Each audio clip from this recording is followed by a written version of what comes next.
What if I told you that beneath the dust of centuries, hidden in crumbling ruins and faded texts, lie secrets so perplexing that even the brightest minds of our time can't unravel them? Picture this: entire civilizations, once thriving with knowledge and innovation, left behind puzzles that defy logic, challenge history, and ignite our imaginations. These aren't just gaps in the record, they're screaming contradictions, impossible feats of engineering, and artifacts that simply shouldn't exist. And today, we're diving headfirst into 50 of the most jaw-dropping mysteries of the ancient world, enigmas that have resisted explanation for thousands of years. Think about the last time you stood before something truly inexplicable, a moment where the world felt both vast and strangely intimate. That's the electric thrill these ancient riddles deliver. How did the builders of the Great Pyramid align it with celestial precision using nothing but primitive tools? Who carved the hauntingly intricate Antikythera mechanism, a 2,000-year-old device often called the world's first computer? And what dark ritual or forgotten science left behind the eerie, elongated skulls of Paracas, Peru? Skulls with DNA that doesn't match any known human lineage. These aren't just footnotes in history, they're screaming questions that rewrite what we thought we knew. This isn't just a list, it's a time machine. With every mystery we explore, you'll feel the weight of lost knowledge, the tantalizing nearness of answers just out of reach. You'll wander through abandoned cities where the walls whisper in undeciphered languages, stare at maps that chart continents discovered millennia too early, and witness artifacts that collapse the timeline of human achievement. Some of these puzzles may never be solved. Others might hold the key to understanding our past and ourselves in ways we can't yet fathom, so settle in. The past is far stranger, far more wondrous than you've been led to believe, and we're just getting started. The Great Pyramid of Giza stands as a silent monument to human ingenuity, or perhaps something far more mysterious. Built over 4,500 years ago, this colossal structure contains 2.3 million stone blocks, each weighing an average of 2.5 tons. Here's the staggering part: its base is level to within just 15 millimeters, and the sides align almost perfectly with the cardinal directions. How did a Bronze Age civilization achieve such precision without modern tools, lasers, or even the wheel? Theories abound, each raising as many questions as answers. Take the ramp hypothesis. Some argue workers dragged these massive blocks up straight, sloping ramps made of mud brick. But the math doesn't quite add up. Such a ramp would require more material than the pyramid itself, leaving no trace in the archaeological record. Then there's the internal spiral ramp theory, suggesting builders used a corkscrew path inside the rising structure. Yet no definitive evidence has been found inside the pyramid's cramped passages to prove it.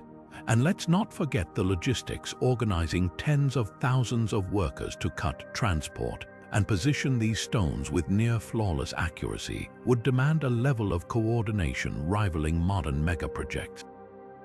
Then there are the wilder ideas. Could the ancient Egyptians have possessed lost technology, something beyond our current understanding? The precision of the pyramid's shafts, aligned with celestial bodies like Orion's belt, fuels speculation about advanced astronomical knowledge. And of course, some point to extraterrestrial influence, though mainstream scholars dismiss this as fantasy. But here's the real kicker: we still haven't found any contemporary records detailing the pyramid's construction.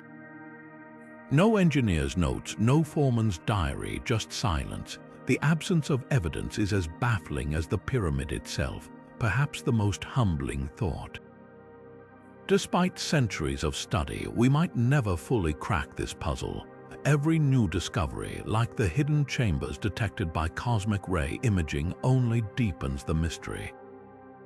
The Great Pyramid doesn't just defy expectations, it mocks them, standing as a timeless riddle carved in stone. The precision of the Great Pyramid's alignment isn't just impressive, it's borderline supernatural. Its four sides face true north, south, east, and west with an error margin of just 3/60ths of a degree. To put that in perspective, even with today's GPS technology, you'd need sophisticated equipment to achieve that level of accuracy. But here's what really twists the mind. The builders pulled this off over 4,500 years ago without compasses, satellites, or any known reference tools from that era. So how did they do it? One leading theory points to the stars. Ancient Egyptians were master astronomers, tracking celestial movements with startling precision. Some researchers believe they used the pole star or the autumnal equinox to establish true north. Imagine priests or surveyors stretching cords between stakes, waiting for the moment a particular star crossed a marker, a painstaking process requiring nights of observation. Yet this method still doesn't fully explain the pyramid's near-perfect symmetry. The slightest miscalculation in measurement over such a massive scale would have resulted in visible misalignment. Then there's the Orion correlation theory, which claims the three main Giza pyramids mirror the stars of Orion's belt. Proponents argue this wasn't just architectural mimicry, but a deliberate cosmic blueprint, tying the pharaoh's afterlife journey to the stars. Skeptics counter that the alignment isn't precise enough. Orion's belt stars shift over millennia due to Earth's wobble, meaning the match would have been closer, but not exact, even in 2500 BCE. But the plot thickens. The pyramid's descending passages align with specific stars like Alpha Draconis, which was Earth's pole star during construction. Coincidence? Unlikely. These shafts likely served a ritual purpose, channeling the pharaoh's soul to the heavens. Yet the engineering implies an understanding of astronomy so advanced it rivals modern celestial navigation. Did the Egyptians inherit this knowledge from an even older, lost civilization? Some ancient texts hint at this, speaking of gods who bestowed wisdom. The most unsettling question remains, was this all intentional, or are we seeing patterns where none exist? Human brains excel at finding connections, and ancient builders might have prioritized symbolism over precision.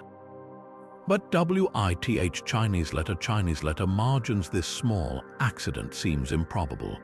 Every layer of scrutiny reveals deeper complexity, leaving us torn between admiration for their skill and unease at how little we truly understand. The pyramids don't just point north, they point squarely at the limits of our historical imagination. Buried beneath the waves for over 2,000 years, the Antikythera mechanism wasn't just a relic, it was a revolution in a corroded box.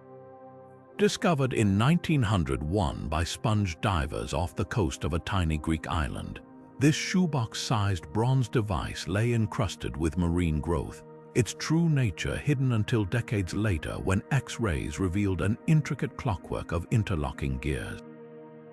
Dated to around 100 BCE, it wasn't just ahead of its time, it was centuries, perhaps millennia, beyond what historians believed possible for ancient technology.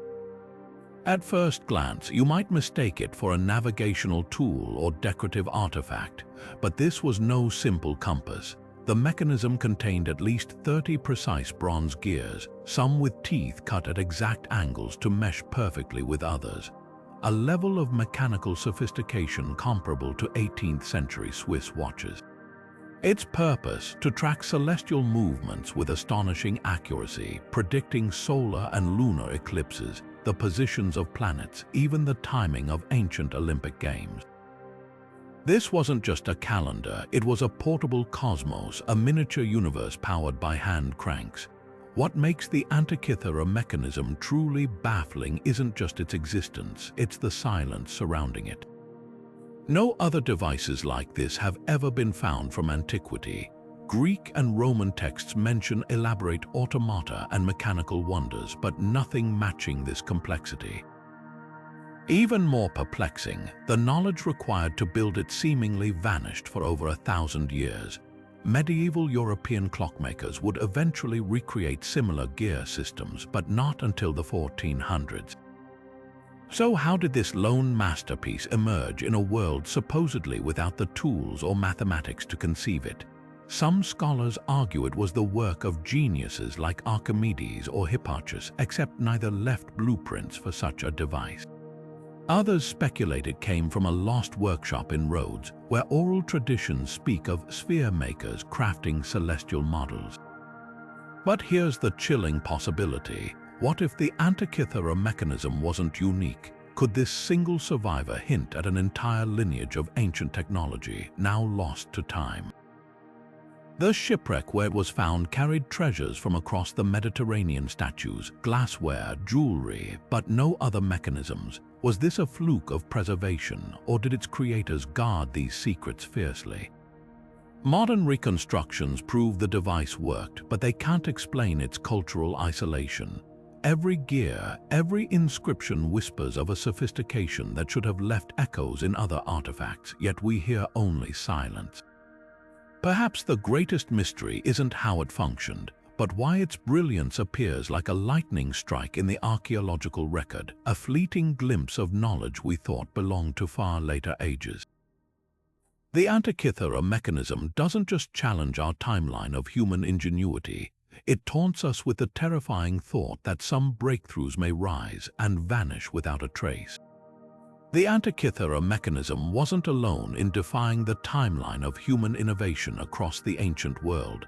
Other technologies emerged with breathtaking sophistication, only to vanish without explanation. Take Greek fire, the Byzantine Empire's legendary weapon that struck terror into enemies for centuries. Described as a liquid flame that clung to ships and even burned on water, it was the ancient equivalent of napalm. Byzantine emperors guarded its formula like a state secret, passing it down orally to prevent leaks. Yet by the time Constantinople fell in 1453, the knowledge had disappeared entirely. Modern chemists have tried for decades to recreate it, proposing mixtures of quicklime, petroleum, and sulfur, but none match historical accounts of its unstoppable, water-resistant fury. What sinister alchemy did the Byzantines possess, and why was it lost just when later civilizations needed it most? Then there's Damascus steel, the supermetal of the medieval world. Forged between the 3rd and 17th centuries, these swords bent without breaking, held razor-sharp edges, and displayed mesmerizing wavy patterns, a product of ultra-high carbon steel and a forging technique modern metallurgists still can't perfectly replicate. European crusaders reported these blades slicing through armor like cloth, their strength attributed to secret quenching methods or even mythical ingredients like Indian iron. But when the mines supplying its raw materials dried up and master smiths took their secrets to the grave, the art vanished. Today, even with electron microscopes and nanoanalysis, we've only approximated its properties, never fully unlocked its mysteries. These weren't isolated flukes. The Roman concrete used in the Pantheon's dome, still standing after 2,000 years, self-heals cracks when exposed to seawater, a property modern engineers only recently began mimicking with synthetic materials. The Mayans crafted rubber balls through a vulcanization process centuries before Goodyear's patents. And let's not forget the Baghdad battery, a 2,000-year-old clay jar containing an iron rod and copper cylinder that, when filled with vinegar, produces a measurable electric charge. Was it truly an ancient battery or something else entirely? Either way, it hints at electrochemical knowledge that shouldn't have existed for another millennia. The chilling thread linking these technologies isn't just their sophistication, it's their fragility. Each depended on tightly held secrets, rare materials, or master craftsmen whose skills died with them. No blueprints, no widespread distribution, just fleeting brilliance snuffed out by war, time, or sheer accident. This raises a haunting question: how many other breakthroughs evaporated without a trace? The Library of Alexandria's burning erased untold scrolls. Mongol invasions obliterated entire schools of thought. Our ancestors may have climbed technological peaks we can't even detect from the fog of history. Perhaps the most unsettling realization: we assume progress is linear, that each generation builds on the last, but these artifacts scream otherwise. Knowledge isn't just gained, it's lost, sometimes permanently.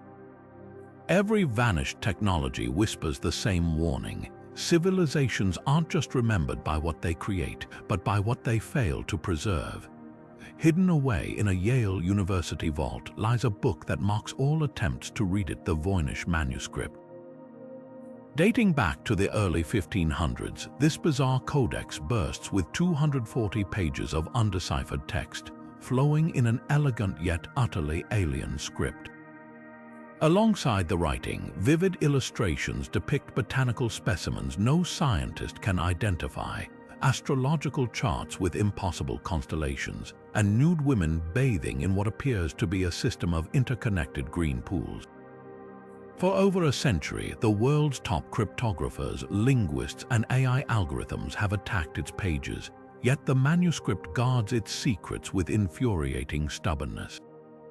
The first mystery is its very origin. Carbon dating places the vellum between 1404 and 1438, likely crafted in northern Italy.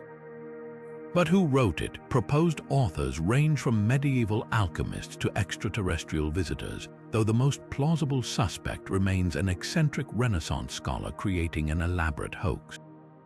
Yet even this theory crumbles under scrutiny. The text follows distinct linguistic patterns, with word repetitions and sentence structures suggesting a real language, not random gibberish.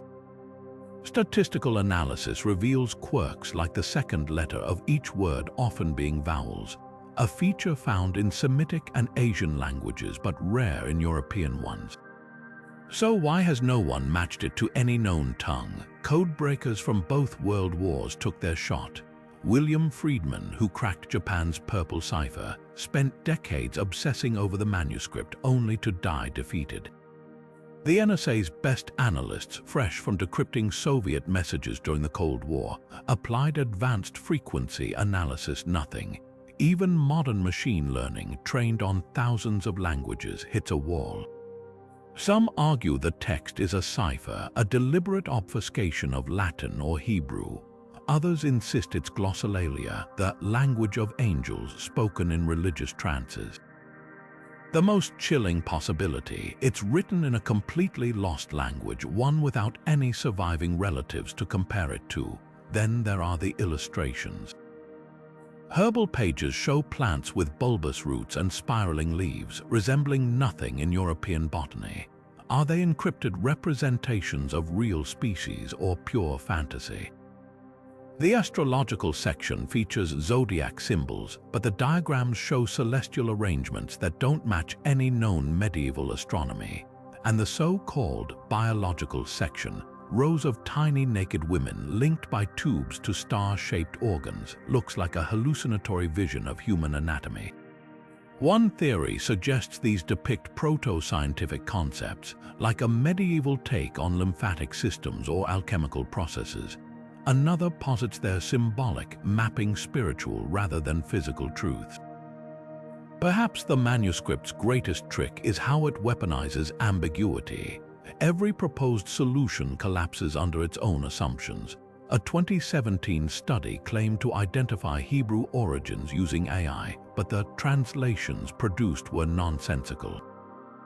A botanist once swore the plants were New World species, implying pre-Columbian transatlantic contact, yet the carbon dating precedes Columbus's voyages. Even the book's provenance is murky. It resurfaces in 1912, purchased by Polish bookseller Wilfred Voynich from Jesuit archives, with no record of its previous 400 years. The Voynich manuscript is more than a puzzle, it's a mirror. Stare at it long enough and you'll see your own assumptions reflected back. Linguists see a lost language. Historians see a hoax, conspiracy theorists see forbidden knowledge, but the truth might be stranger still, a mental artifact from a time when science, magic, and art weren't separate disciplines but threads in the same tapestry. Until someone cracks its code, the manuscript remains the ultimate literary ghost, whispering just loudly enough to keep us chasing shadows. Rising from the Salisbury Plain like a skeletal hand reaching from the earth, Stonehenge has gripped human imagination for millennia. This ring of towering sarsen stones, some weighing over 25 tons, was hauled from quarries nearly 20 miles away, a feat that would challenge modern machinery, let alone Neolithic builders working with wooden sledges and brute strength. But the real enigma isn't how they built it, it's why. What drove these ancient people to erect such a monument, aligning it with celestial events with eerie precision? One theory cast Stonehenge as a prehistoric observatory. During the summer solstice, the rising sun aligns perfectly with the heel stone, casting a beam of light into the heart of the circle. Winter solstice sunsets frame the altar stone with equal accuracy. These aren't rough approximations, they're deliberate, mathematically calculated alignments. Archaeoastronomers argue the site could predict lunar eclipses using the Aubrey holes, a ring of pits marking the moon's 18.6-year cycle. Imagine Bronze Age priests tracking celestial movements, using the stones as a giant calendar to dictate planting seasons or religious ceremonies. Yet skeptics counter that other henges lack such alignments, suggesting Stonehenge might be an exception rather than a template. Then there's the spiritual angle. Human remains found at the site show evidence of cremation, hinting at funerary rituals. Some bones date back to 3000 BCE, centuries before the massive sarsens were raised. Could this have been a sacred cemetery, a bridge between the living and the dead? The blue stones hauled all the way from Wales' Preseli Hills add another layer of mystery. These smaller stones contain properties once believed to heal ailments, leading to the Lords of Prehistory theory. Medieval legends spoke of giants carrying the stones from Africa, while modern analyses reveal the blue stone's ultrasonic pulses, which might have produced eerie sounds when struck. Did pilgrims journey here seeking cures, drawn by the stone's rumored power? But Stonehenge refuses to fit neatly into any single box. Recent excavations uncovered feasting debris, thousands of animal bones and pottery fragments, suggesting grand seasonal gatherings. This wasn't just a temple or observatory, it was a Neolithic festival ground, a place where communities converged to celebrate, trade, and forge alliances. The acoustics within the circle are peculiarly amplified, with sound waves bouncing off the stones to create an otherworldly echo. Chants or drums here would have felt supernatural, blurring the line between ritual and revelry. The most humbling truth: we may never know Stonehenge's true purpose. Like a mirror, it reflects whatever theory we hold up to it. An astronomical tool, a healing shrine, a party venue for the ancient world. Perhaps it was all these things, evolving over centuries as cultures shifted. What endures is its silent defiance, a monument that outlived its builders' language, gods, and very memory of why they raised it. Every chip of stone, every solstice sunrise whispers the same question: how much have we truly understood the past, and how much have we merely projected onto it? Etched into the sun-baked plains of southern Peru, the Nazca Lines stretch across nearly 200 square miles of desert like a vast, cryptic sketchbook. These aren't mere scratches in the earth. Some geoglyphs span over 1,200 feet, depicting spiders, hummingbirds, monkeys, and geometric shapes so precise they could pass as modern engineering blueprints. The staggering part: they're nearly invisible from ground level. Walk among them, and you'd see only faint grooves in the reddish-brown pebbles. It's only from the air, at altitudes exceeding 500 feet, that their full grandeur snaps into focus. This raises the first spine-tingling question: who were these designs meant for, if not the people walking below? The how is almost as baffling as the why. Created between 500 BCE and 500 CE by the Nazca culture, the lines were made by removing the top layer of iron oxide-coated pebbles to expose the lighter sand beneath. Simple in theory, but the execution defies logic. Without aerial views or advanced surveying tools, how did the Nazca achieve such flawless proportions? Some researchers suggest they used scaled-down models and a grid system, transferring designs step by step across the desert. Others point to the use of simple stakes and ropes. Archaeologists have found wooden posts along some lines that might have served as guide markers. Yet, even with these methods, the slightest error in measurement would have distorted the shapes beyond recognition over such vast distances. The precision is inhuman, as if the artists worked with an invisible drone's eye view. Then comes the real mystery: purpose. The leading theory paints the lines as ritual pathways walked during ceremonies to invoke rain or fertility. The Nazca lived in one of Earth's driest regions, where water was as precious as gold. Some glyphs, like the hummingbird, align with underground aquifers, hinting at a spiritual map linking the heavens and life-giving water sources. Another camp argues they're astronomical markers, with certain lines pointing to solstice sunrises or constellations like the Pleiades. But here's the catch: not all glyphs fit this pattern, and celestial drift over millennia means today's alignments might not match ancient skies. Of course, wilder theories abound. Erich von Däniken's infamous ancient astronauts hypothesis claimed the lines were landing strips for extraterrestrial visitors. An idea that crumbles under scrutiny, given the soft desert surface would have been useless for spacecraft. Yet the allure persists, fueled by the eerie resemblance of some figures to modern runway diagrams. Even more unsettling are the astronaut glyphs, humanoid figures with bulbous heads and wide eyes, reminiscent of pop culture aliens. Are these deities shamans in ritual garb, or something far stranger? The most haunting possibility is that the lines were never meant to last. The Nazca Desert's windless, rain-starved climate preserved them by accident, not design. What if these were temporary creations like Tibetan sand mandalas, intended to be erased by time or ritual? Their sheer scale suggests otherwise, yet the paradox lingers. A civilization poured unimaginable effort into art they might never see in full. Today, drones and satellites reveal what the Nazca could only imagine, turning their desert canvas into a global riddle. The lines don't just defy explanation, they defy the very notion that ancient cultures lacked vision beyond their horizons. In the end, they're less a message to the gods than a mirror, reflecting our own obsession with leaving marks that outlast us. In a quiet corner of Baghdad's National Museum of Iraq sits a cluster of unassuming clay jars, each no larger than a fist, yet brimming with controversy.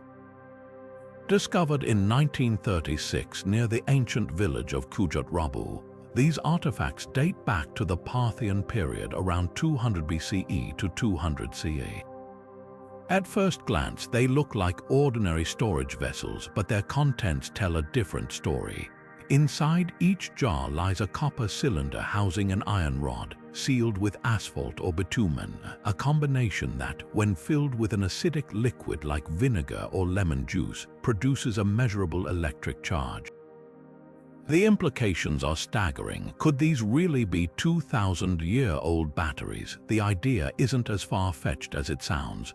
Replicas of these so-called Baghdad batteries have generated up to 2 volts of electricity, enough to power small devices or electroplate objects with thin layers of metal. Some scholars point to ancient gold-plated artifacts from Mesopotamia, wondering if early artisans used these cells for gilding. There's even a tantalizing passage in texts from the time describing magical golden coatings applied without fire, possibly hinting at electrochemical techniques. But here's where the debate ignites. No wires or connectors have ever been found with the jars, and no contemporary accounts explicitly describe their use as power sources. Without definitive proof, skepticism lingers. Detractors argue the jars had far humbler purposes. The asphalt seal, they suggest, might simply have preserved sacred scrolls, with the iron and copper acting as corrosion-resistant supports. Others propose they were storage containers for medicinal herbs, with the metal rods serving as stirring tools. And then there's the timing. If these were truly batteries, why didn't the technology spread or evolve? Ancient Rome and Greece left detailed records of their inventions, yet nowhere do they mention electrical devices. The absence of a technological trail is as puzzling as the artifacts themselves. Yet the mystery deepens when you consider alternative uses. Some researchers speculate the batteries powered religious experiences, delivering mild shocks to temple visitors to simulate divine contact. Egyptian reliefs show what appear to be handheld torches with no soot marks, leading to theories of battery-powered light. Even more intriguing are experiments demonstrating that linking multiple Baghdad batteries could generate enough current for electrostimulation, perhaps used in ancient pain relief or muscle therapy.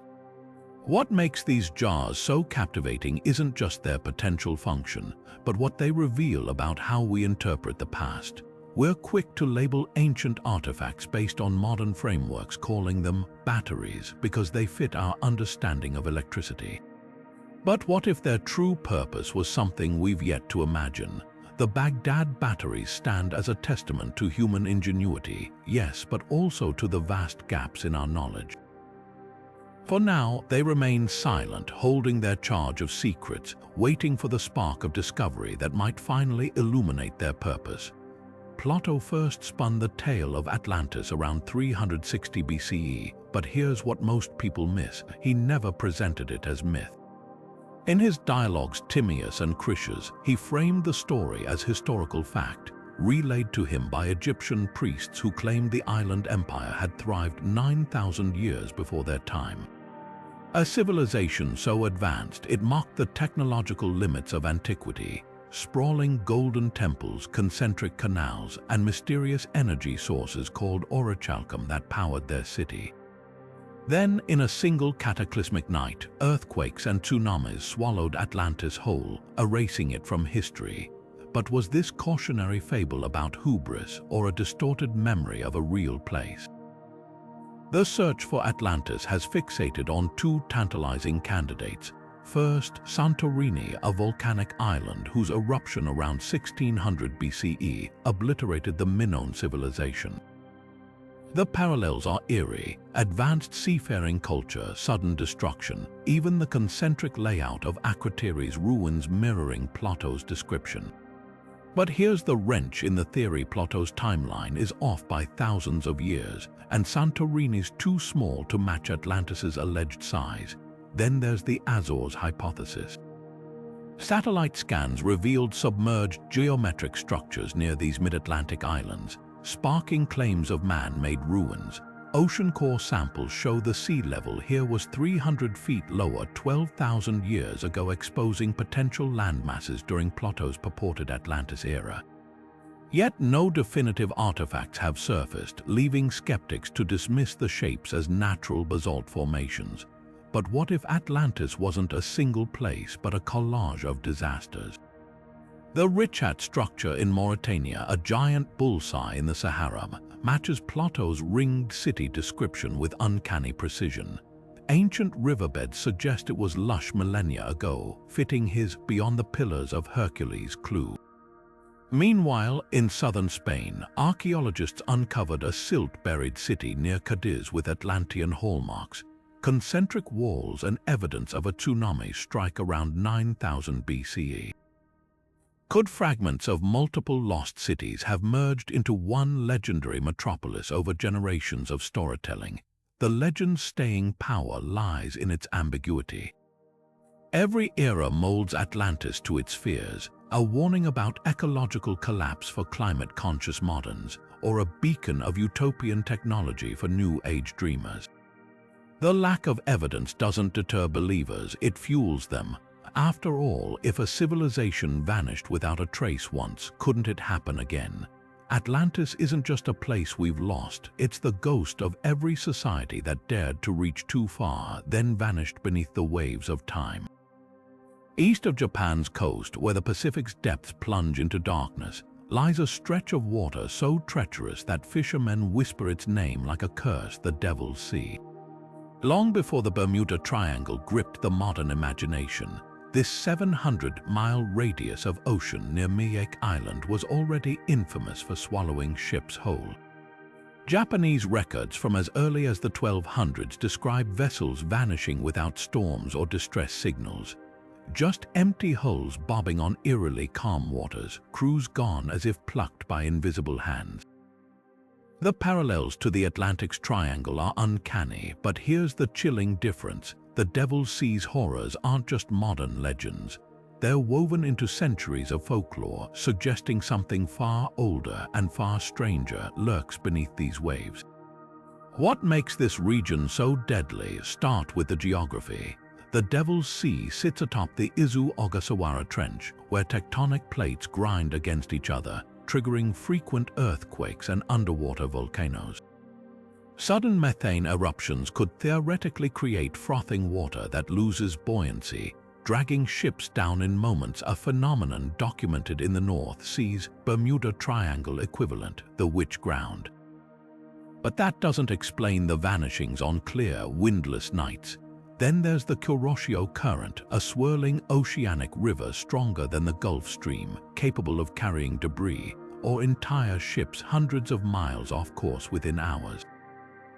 Combine these with unpredictable magnetic anomalies that render compasses useless, and you've got a recipe for navigational chaos. Yet the locals speak of something beyond natural hazards. Ancient texts reference yumabazu, gigantic black spectral figures that rise from calm seas to capsize boats, a folkloric echo of rogue waves perhaps, but one that persists in fishermen's warnings to this day. Even more unsettling are the Dragon Palace legends, underwater realms said to lure sailors with illusions of floating castles. In 1952, these tales gained grim credibility when the Japanese research vessel Kaio Maru No. 5 vanished while investigating the area's mysteries, taking all 31 crew members with it. The government later declared the zone dangerous, yet offered no conclusive explanation. The Devil's Sea's strangest enigma, though, might lie beneath its seabed. Satellite images reveal what appear to be massive, geometric structures near Yonaguni terraced steps and angular platforms that some archaeologists insist are man-made remnants of a 10,000-year-old civilization. Mainstream geologists argue these are natural sandstone formations, but the precision of the right angles and parallel channels keeps debate alive. Could this be Mu, the Pacific's mythical lost continent mentioned in 19th century pseudo-history? Probably not, but the mere possibility ties the Devil's Sea's disappearances to the allure of drowned worlds, where the line between geological oddity and forgotten history blurs beyond recognition. What truly chills isn't the unanswered questions, but the consistency of the phenomenon. From medieval scrolls to modern sonar scans, the Devil's Sea's reputation as a maritime graveyard has never wavered. Unlike the Bermuda Triangle, where many mysteries dissolve under scrutiny, misreported weather, exaggerated claims, this Pacific counterpart boasts centuries of corroborating accounts. Whether the culprit's methane bubbles, magnetic chaos, or something science can't yet name, one truth remains: some patches of Earth resist understanding, not through lack of evidence, but through an overabundance of possibilities. The Devil's Sea doesn't just hide its victims, it swallows explanations whole. Buried deep in Istanbul's Topkapi Palace archives lies a sheet of gazelle skin so controversial it could rewrite history. Drawn in 1513 by Ottoman Admiral Piri Reis, this fragmented world map, only 1/3 of which survives, should have been an unremarkable artifact of its time. Yet tucked into its corners, below the winding coasts of Africa and South America, sits an impossible coastline, the northeastern edge of Antarctica, rendered with chilling accuracy. Not as we know it today, buried under miles of ice, but as it would appear if the continent had been ice-free, a condition last seen on Earth 6,000 years before this map was inked. The implications are staggering. Antarctica wasn't officially discovered until 1820, when Russian explorer Fabian Gottlieb von Bellingshausen first sighted its icy shores. Even then, its full outline wasn't mapped until 20th century sonar surveys. So how did a 16th century cartographer depict a landmass no human could have seen? Ries himself provided a clue in marginal notes, stating he synthesized his work from 20 older source maps, some dating back to 4th century BC Alexandria. Among these, he cited maps from the time of Alexander the Great, hinting at knowledge passed down from civilizations even more ancient. Critics argue this is all a case of mistaken identity, that the landmass labeled Antarctica is actually a distorted Patagonia or an imaginary continent filling empty space, as cartographers often did. But the details defy coincidence. The map shows the theoretical Queen Maud Land coastline with near-perfect longitudinal accuracy, matching modern subglacial topography maps. It even depicts mountain ranges now confirmed by ice-penetrating radar features buried for millennia. The odds of guessing these contours are astronomically low unless Ries had access to pre-glacial geographic data. One radical theory suggests a lost seafaring culture, perhaps the Minoans or Phoenicians circumnavigated Antarctica during a warm epoch, charting its shores before their knowledge fragmented into obscure source maps. Others propose medieval Arab traders who sailed further south than recorded, might have glimpsed ice-free peninsulas during a medieval warm period, but the most unsettling possibility. That advanced prehistoric civilizations rose and fell long before recorded history, leaving only faint cartographic echoes in later works. The Piri Reis map doesn't just challenge our understanding of exploration, it taunts us with the fragility of human knowledge. We've barely scratched the surface of what our ancestors knew, and every artifact like this whispers the same haunting question: how much history have we already forgotten? Among the Dead Sea Scrolls, those ancient Hebrew manuscripts hidden in desert caves for 2,000 years, one stands apart not for its spiritual wisdom, but for what it promises in cold, hard wealth. The Copper Scroll, discovered in 1952 near Qumran, isn't written on fragile parchment like the others. Its text is pressed into thin sheets of copper, as if the author wanted these words to outlast time itself. And the message: a detailed inventory of 64 caches of treasure gold, silver, ritual vessels totaling over 1,300,000 pounds of precious metals, buried in secret locations across the Judean wilderness. But here's the catch: the directions read like a maddening riddle, mixing precise measurements with landmarks that vanished centuries ago. Take one entry: in the ruin that is in the valley of Achor, dig 40 cubits north of the large stone. There lies a chest with 22 talents of silver. Sounds straightforward until you realize no one's certain which ruin or valley the scroll refers to. Ancient place names shift over millennia, and that large stone could be any boulder in a landscape littered with them. Other clues mention Solomon's Canal or the fortress of the Queen's House, sites lost to history. Even the measurements pose problems. A cubit varied between cultures, meaning 40 cubits might be 60 feet or 75, sending treasure hunters digging in wildly different spots.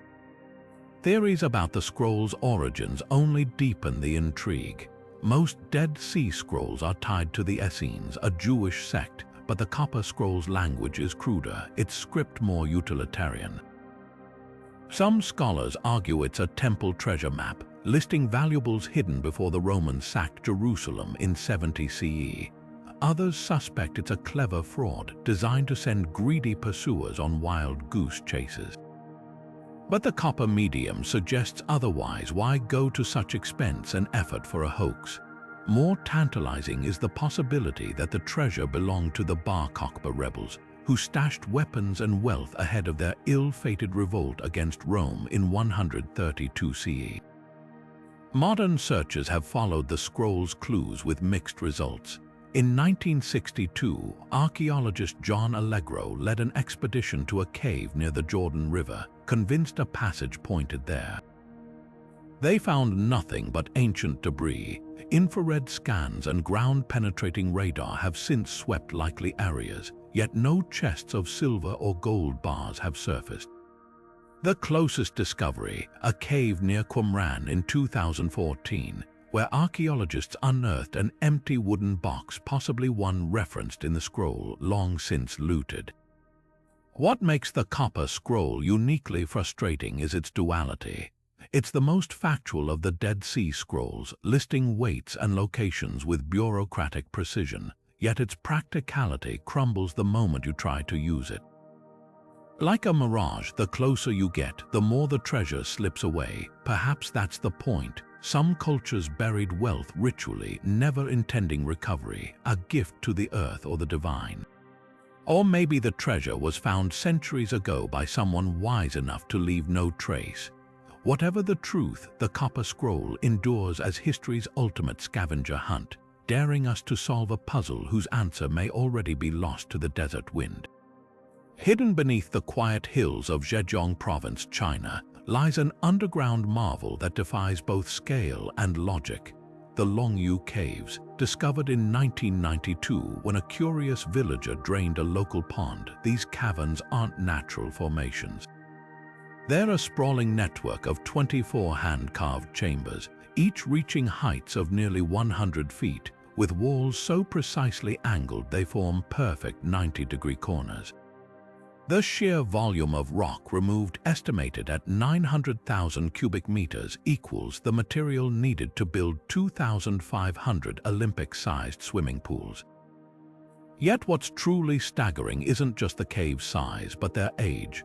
Carbon dating places their construction around 2,000 years ago, during the Western Han Dynasty, when simple iron tools were the height of technology.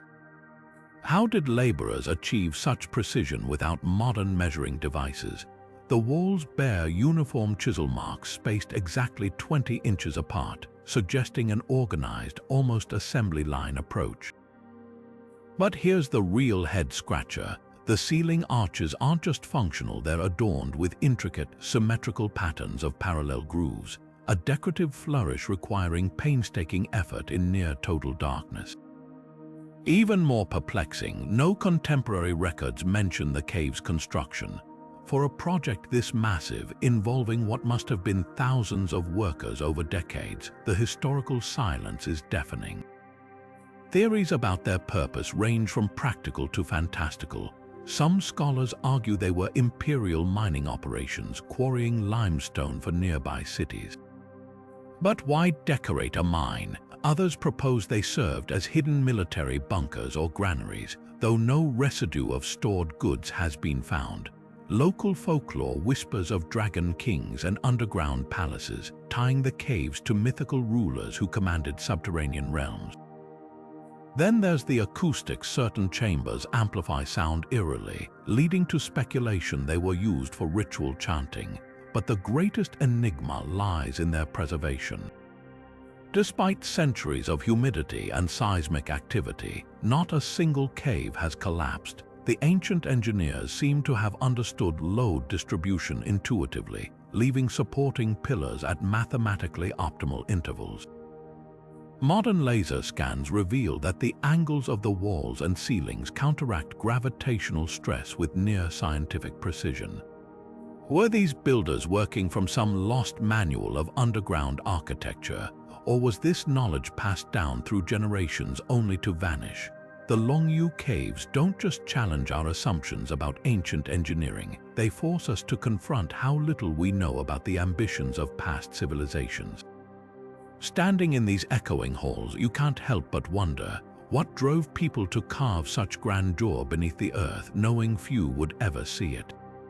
Was it devotion, desperation, or something we've yet to imagine?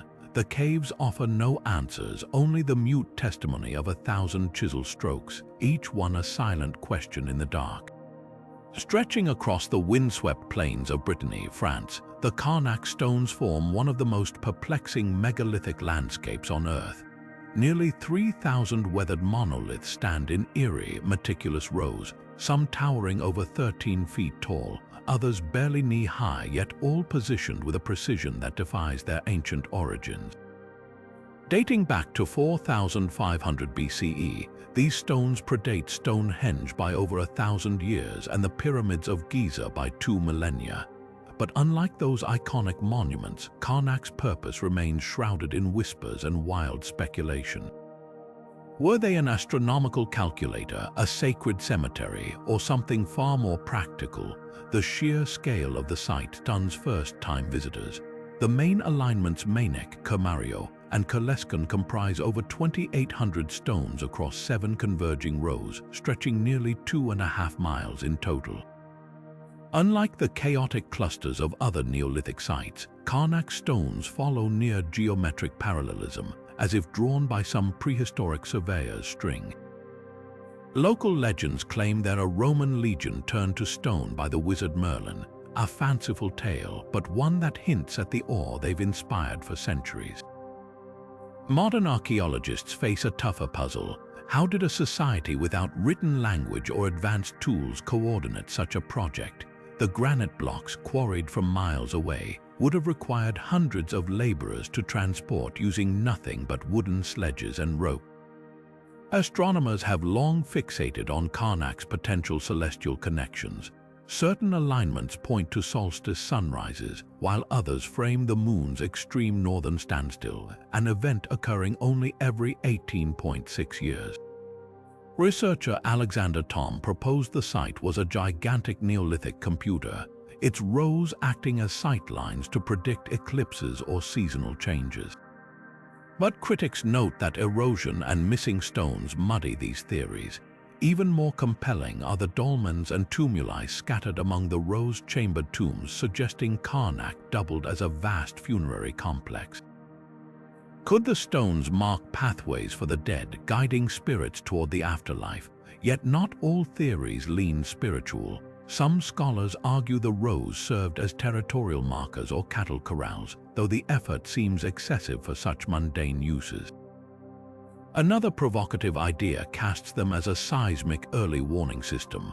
Brittany sits atop fault lines, and the stone's resonant properties might have amplified tremors, alerting communities to distant earthquakes. Experiments show striking certain menhirs produces low-frequency sounds audible for miles, a primitive but effective alert. The greatest mystery isn't just why Karnak was built, but why its builders later abandoned their work. Around 2000 BCE, nearly a third of the stones were toppled or repositioned, as if the culture that revered them underwent a radical shift. No evidence of invasion or catastrophe explains this, just silence.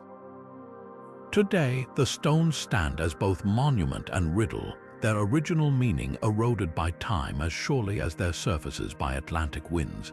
They resist interpretation, refusing to fit neatly into any single box. Perhaps that's their purpose, not to answer our questions, but to remind us how much we'll never know about the minds that shaped our world millennia before history began. Few artifacts ignite debate like the Baghdad battery, a simple clay pot that shouldn't exist when it did. Found alongside everyday household items in a 2,000-year-old Parthian tomb, this unassuming jar contains a copper cylinder, an iron rod, and traces of asphalt ceiling. Fill it with an acidic agent like vinegar or grape juice, and it generates a faint electrical current. The implications are staggering. If this was indeed a primitive battery, it rewrites the timeline of human innovation by nearly 2 millennia. But here's where the mystery deepens. Why would ancient artisans need electricity? And why does no other artifact like it survive? Let's dissect the science first. Replicas of the Baghdad battery produce between 0.8 and 2 volts of electricity, enough for subtle electroplating or medical stimulation. Archaeologist Wilhelm Koenig, who studied the jars in the 1930s, noted that nearby artifacts included gold-plated silver objects with plating too fine for traditional fire gilding. Could these batteries have been used to apply thin layers of gold through electrolysis?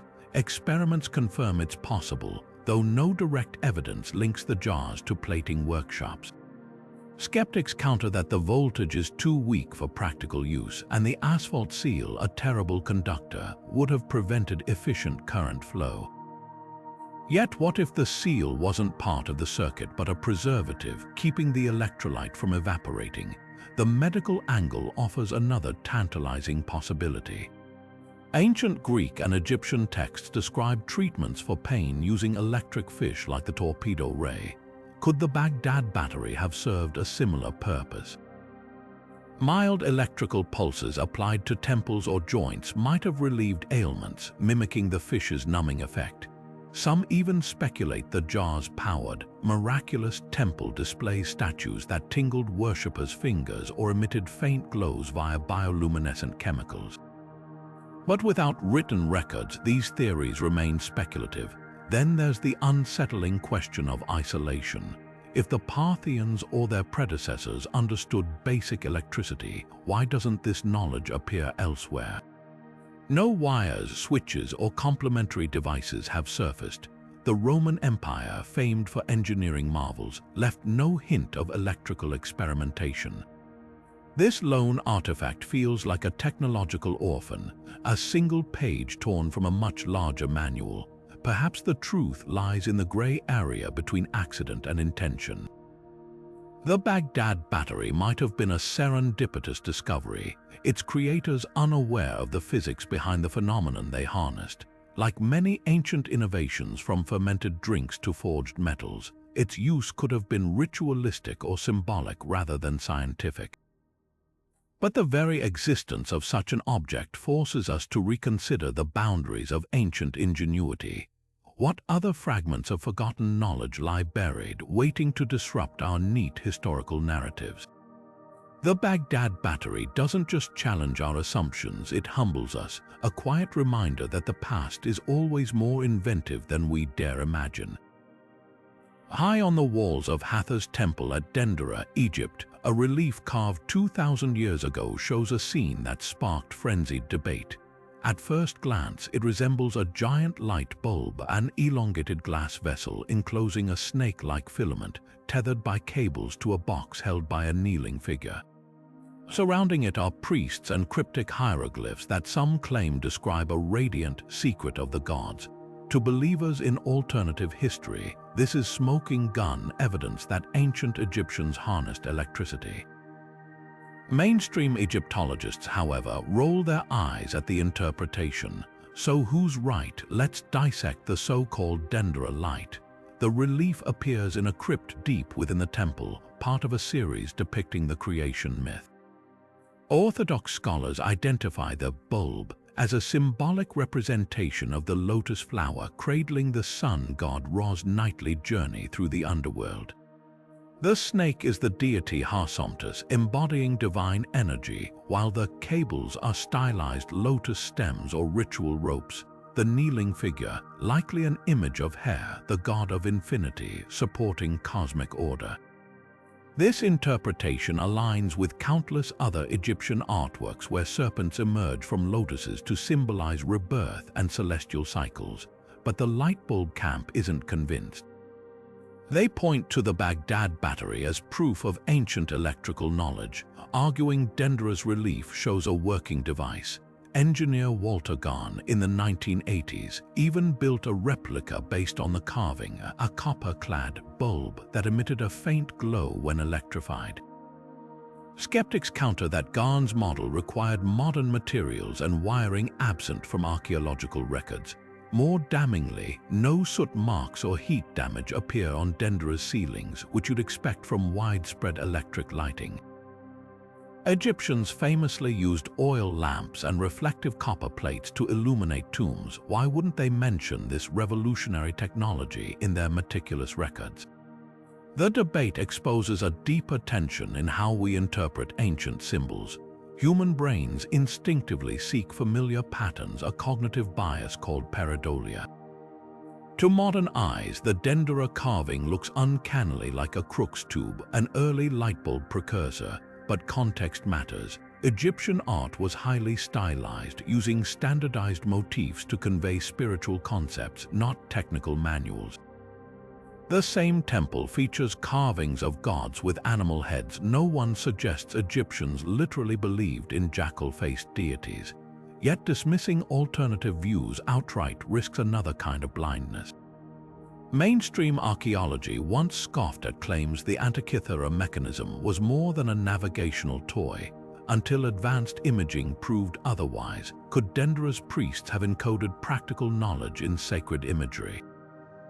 Perhaps, but until someone uncovers wires or glass bulbs in a dig, the light at Dendera remains what it's always been, a dazzling metaphor, not a misplaced power grid. The real mystery isn't whether Egyptians had electricity, it's why we're so desperate for them to have it. Their actual achievements, pyramids built to last millennia, medical papyri detailing complex surgeries, are staggering enough without grafting modern tech onto their symbols. The past doesn't need our validation to be wondrous. Sometimes a snake in a lotus is just that, a reminder that ancient minds saw the world through a lens we're still learning to decipher. Nestled in the rolling countryside near Visoko, Bosnia, a series of oddly symmetrical hills have sparked one of archaeology's fiercest modern controversies. Local entrepreneur Semir Osmanagic first claimed in 2005 that these weren't natural formations but colossal pyramids older and larger than Egypt's, built by a lost civilization over 12,000 years ago. His team's excavations revealed what appeared to be man-made stone terraces, underground tunnels, and even mysterious energy readings. The media frenzy was instant, but the scientific community's backlash was just as swift. So are these structures genuine relics of a forgotten culture, or just the product of wishful thinking layered over geological quirks? Proponents point to peculiar features that seem too precise for nature alone. The largest hill, dubbed the Pyramid of the Sun, rises at a perfect 45-degree angle, its four sides aligning with the cardinal directions, a statistical anomaly if random. Infrared imaging shows underground chambers with uniform right angles, while core drilling pulled up concrete like blocks far harder than local sandstone. Then there's the network of Ravni tunnels, a labyrinthine system beneath the hills packed with smoothed megaliths and unexplained electromagnetic anomalies. Osmanagic's team insists these tunnels were air vents or energy conduits for the pyramids, citing strange ultrasound frequencies detected deep within. Skeptics, however, dismantle these claims brick by brick. Geologists note that the hills are natural formations called flatirons, common in regions with layered sedimentary rock that fractures into geometric shapes. The concrete blocks, a natural conglomerate called breccia, formed when mineral-rich water cements rubble over millennia. As for the tunnels, most archaeologists argue they're medieval mines or natural karst passages later modified by humans. The European Association of Archaeologists has condemned the excavations as unscientific, accusing Osmanagic of cherry-picking data while ignoring overwhelming evidence against the pyramid theory. Even the famed 45-degree slope crumbles under scrutiny. Measurements show variations up to 12 degrees across different sections.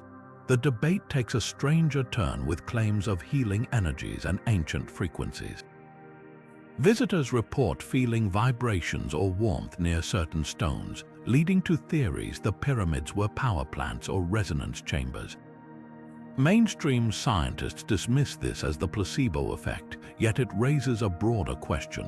Why does the idea of undiscovered pyramids captivate us so deeply? Perhaps it's the allure of rewriting history, of finding proof that advanced cultures thrived before recorded time. Or maybe it's simpler, we see patterns because we're wired to seek meaning, even in the contours of a hill. The Bosnian pyramids stand as a Rorschach test for how we interpret the past. For every enthusiast clutching a dowsing rod, there's a geologist pointing to sedimentary layers. What's undeniable is this: the hills have become a cultural phenomenon, drawing thousands of tourists and amateur researchers yearly. Whether man-made or natural, they've already achieved one pyramid-like feat, dividing observers into factions that see entirely different worlds in the same pile of stone. In a remote mountain cave on the China-Tibet border, a discovery in 1938 allegedly unearthed one of archaeology's most hotly contested mysteries, the Dropa stones. According to the controversial account, Chinese archaeologist Kai Pu-te stumbled upon a series of perfectly circular stone discs, each roughly 12 inches in diameter with a hole at the center resembling odd stone records. But what set them apart were the microscopic spiral grooves covering their surfaces, grooves that, under magnification, appeared to be an unknown script. The wildest claim, translations supposedly revealed an ancient narrative of extraterrestrial visitors whose spacecraft crashed in the Himalayas thousands of years ago, leaving the Dropa people stranded on Earth. The story first gained traction in the 1960s when Russian researcher Dr.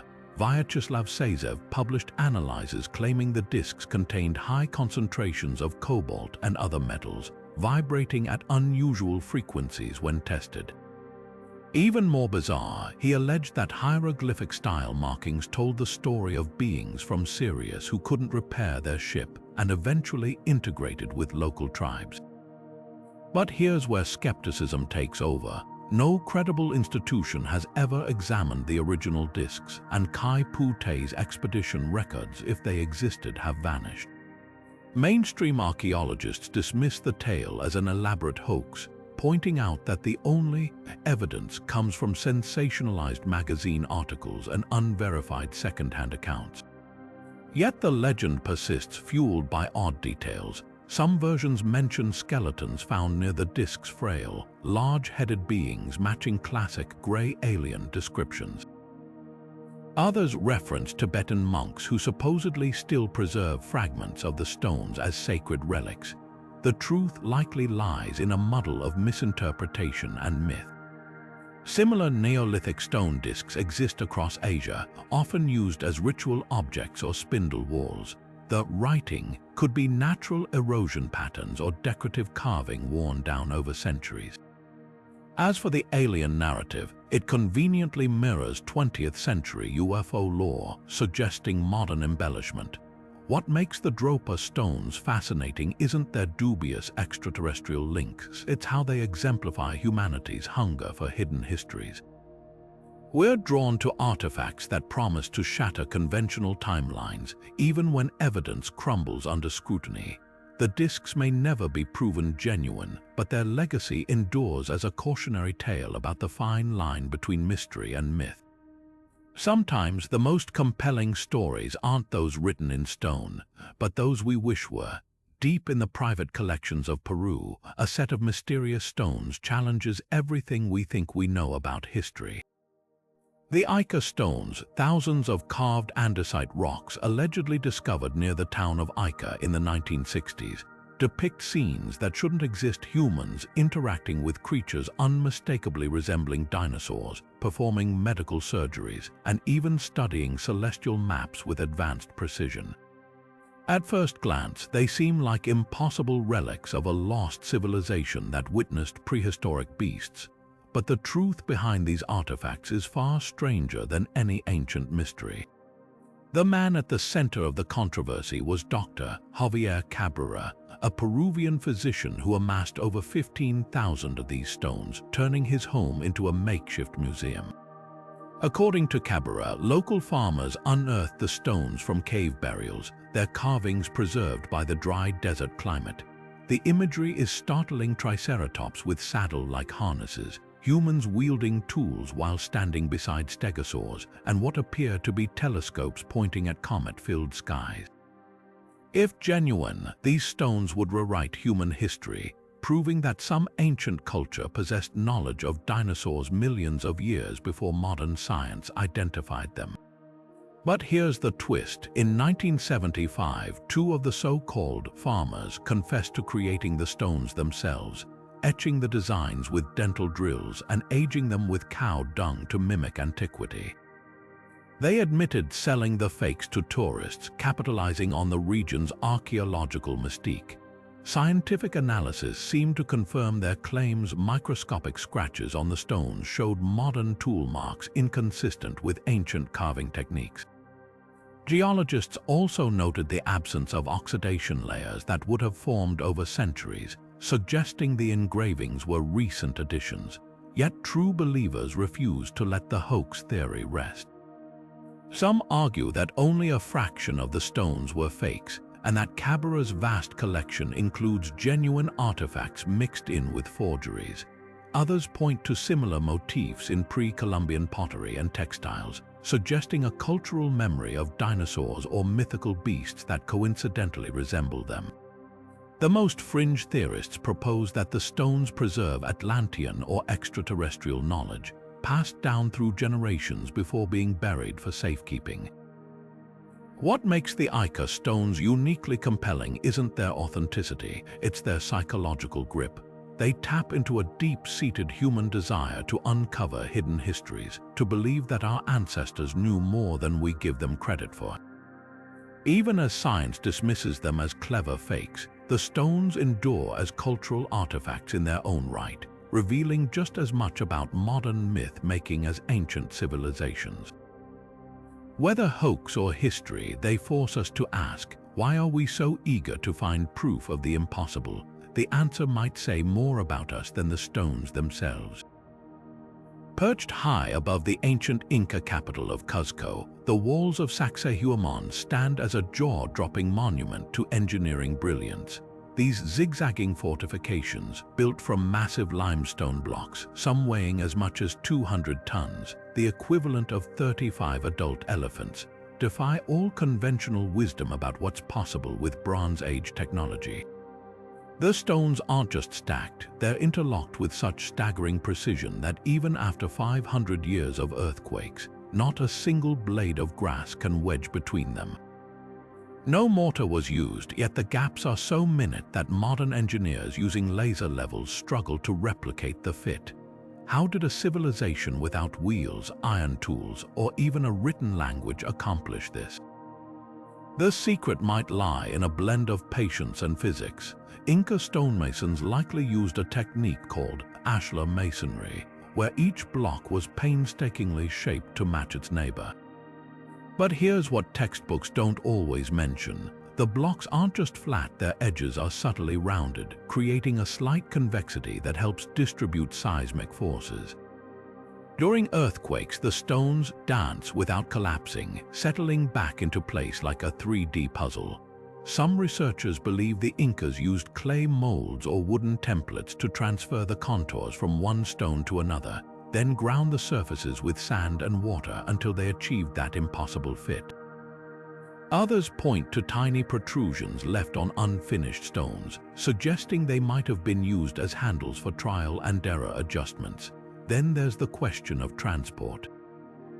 These megaliths were quarried miles away, across rugged terrain at 12,000 feet above sea level. Without beasts of burden stronger than llamas, the Incas likely relied on log rollers, rope, and sheer manpower. Folklore tells of a mythical plant juice that softened stone, allowing workers to mold it like clay, a tantalizing idea, though no such substance has ever been found. What we do know is that the Incas treated stone as a living medium, often incorporating natural rock formations into their designs as if the earth itself were collaborating with them. The most haunting detail, many blocks feature intricate carvings of serpents, pumas, and cosmic symbols, not just decoration, but possibly a form of communication between builder and stone. Modern architects have tried to reverse engineer the walls using computer modeling, only to find the Incas accounted for variables like thermal expansion and moisture absorption in ways science is still decoding. These aren't just walls, they're a conversation with time, a challenge hurled across centuries to our assumptions about the past. Every seamless joint whispers the same unsettling truth: we've barely scratched the surface of what our ancestors understood. At the ancient site of Baalbek in Lebanon, a row of stone blocks sits with such staggering weight that modern cranes would struggle to lift them. Known as the Trilithon, these three megaliths form part of a Roman temple's foundation platform, each one measuring 64 feet long, 14 feet high, and weighing approximately 800 tons. That's heavier than two fully loaded Boeing 747 jets combined. But here's what defies explanation. The Romans, master engineers though they were, left no records detailing how they moved these behemoths from quarries nearly half a mile away. Even more puzzling, beneath these stones lies an older layer of equally massive blocks, hinting that someone, perhaps a forgotten civilization, might have placed them long before Rome's rise. The technical challenges are mind-bending. Modern experiments using replica sledges and ropes show that moving an 800-ton block would require the coordinated effort of over 5,000 laborers on lubricated wooden tracks, assuming the ground could even bear such concentrated weight without collapsing. Yet the Baalbek stones show no drag marks or signs of the brute force methods used in Egypt or Peru. Instead, their precision placement suggests a method so efficient we've yet to rediscover it. Some researchers speculate the builders used counterweight systems or ingenious lever mechanisms, while others propose they softened the stone temporarily with a now-lost chemical agent, making it malleable during transport. But not a single ancient text or tool discovery confirms these theories. Then there's the tantalizing question of who built the earliest layer. The Romans often repurposed older sacred sites, and Baalbek's foundation stones bear weathering patterns and tool marks distinct from Roman masonry. Local legends speak of a race of giants, the Nephilim, tasked with constructing the platform before the Great Flood. While this is dismissed as myth, the sheer scale of the blocks does align with other prehistoric megalithic sites like Göbekli Tepe, where massive stones were carved and moved 12,000 years before the pyramids. Could Baalbek's deepest layer be another fragment of a lost global civilization, one that mastered megalithic engineering only to vanish without a trace? Perhaps most haunting is the site's astronomical alignment. The temple complex is oriented so precisely that on the summer solstice, the rising sun illuminates the inner sanctum in a beam of light eerily reminiscent of Egypt's Karnak or Mexico's Chichen Itza.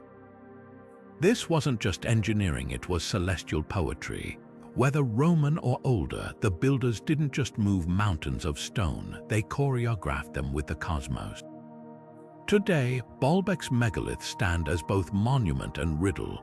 They mock our assumptions about ancient technology, daring us to explain how humans, or someone before them, could achieve the seemingly impossible. Every chisel mark, every weathered edge whispers the same question. Are we truly the first to dream this big? Beneath the crystal-clear waters off Japan's Yonaguni Island lies a structure so perplexing it blurs the line between geology and archaeology. Discovered in 1986 by local diver Chihakairo Aratake, the Yonaguni monument resembles a sunken city, complete with terraced walls, staircases, and even what appears to be a massive carved face.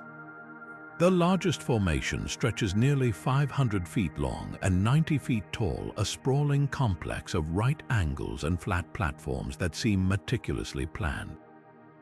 But here's the controversy. Is this a lost Atlantis of the Pacific or simply a stunning quirk of nature? Geologists point to the island's bedrock, a type of sandstone that naturally fractures along straight lines due to tectonic stress. Over millennia, ocean currents could have eroded the stone into these geometric shapes, creating the illusion of human design. The staircases might be wave-cut terraces, while the carved face could be pareidolia, our brains imposing patterns on random features. Core samples show no tool marks or signs of artificial shaping, and the entire structure appears to be part of a continuous rock formation rather than assembled blocks.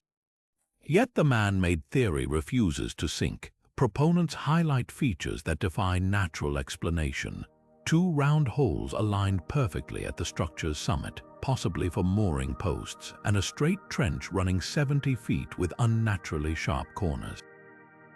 Marine archaeologist Masaaki Kimura spent decades studying the site, identifying what he believes are quarry marks, ceremonial plazas, and even a stadium-like structure. He argues that rising sea levels around 10,000 years ago submerged a prehistoric civilization city, a timeline matching Plato's Atlantis myth. The debate takes a stranger turn with nearby discoveries. Underwater, roads of flat stones connect to the main monument, while stone tablets found on land bear carvings resembling the monument's contours. If natural, why do these elements cluster so suggestively? If artificial, why no pottery, tools, or bones, the usual fingerprints of human habitation? Perhaps the truth lies in between. Ancient cultures often modified natural formations for rituals, turning caves into temples or cliffs into altars. Could Yonaguni's original contours have been enhanced by human hands, blending nature's canvas with symbolic artistry? Until divers uncover definitive proof, a tool, an inscription, the monument remains a Rorschach test of the deep. Some see a city, others a masterpiece of chance. What's undeniable is its power to remind us how much of Earth's history still hides beneath the waves, waiting to challenge our assumptions. Scattered across the misty highlands of northern Laos, thousands of ancient stone jars lie in silent clusters, some as tall as a person, others wide enough to hold a grown man inside. This is the Plain of Jars, a sprawling archaeological enigma where over 90 sites contain these massive vessels, each carved from solid rock with astonishing precision. The jars weigh up to 30 tons, their rims often grooved as if designed to hold lids, though few covers have ever been found. Dating back over 2,000 years, their creators left no written records, no nearby settlements, no clear trail of who they were or why they shaped these monoliths. The leading theory suggests the jars served as funerary urns. Excavations reveal human remains, burial goods, and ceramic offerings nestled inside and around them. But this raises more questions than answers. Why scatter the jars across miles instead of grouping them in cemeteries? Some sites perch on remote hilltops, others in valleys, each location seemingly chosen with deliberate intent. Forensic analysis of bone fragments shows signs of excarnation, a practice where bodies were left to decompose before burial.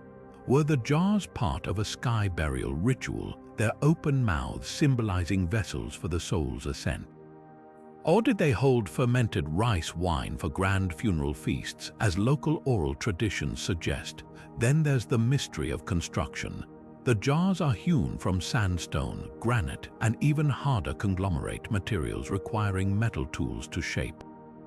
Yet no metal chisels or quarrying implements from that era have been found nearby.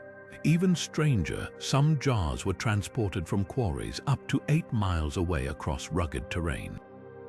Without wheels or domesticated animals like oxen, how did these ancient people move 30-ton stones?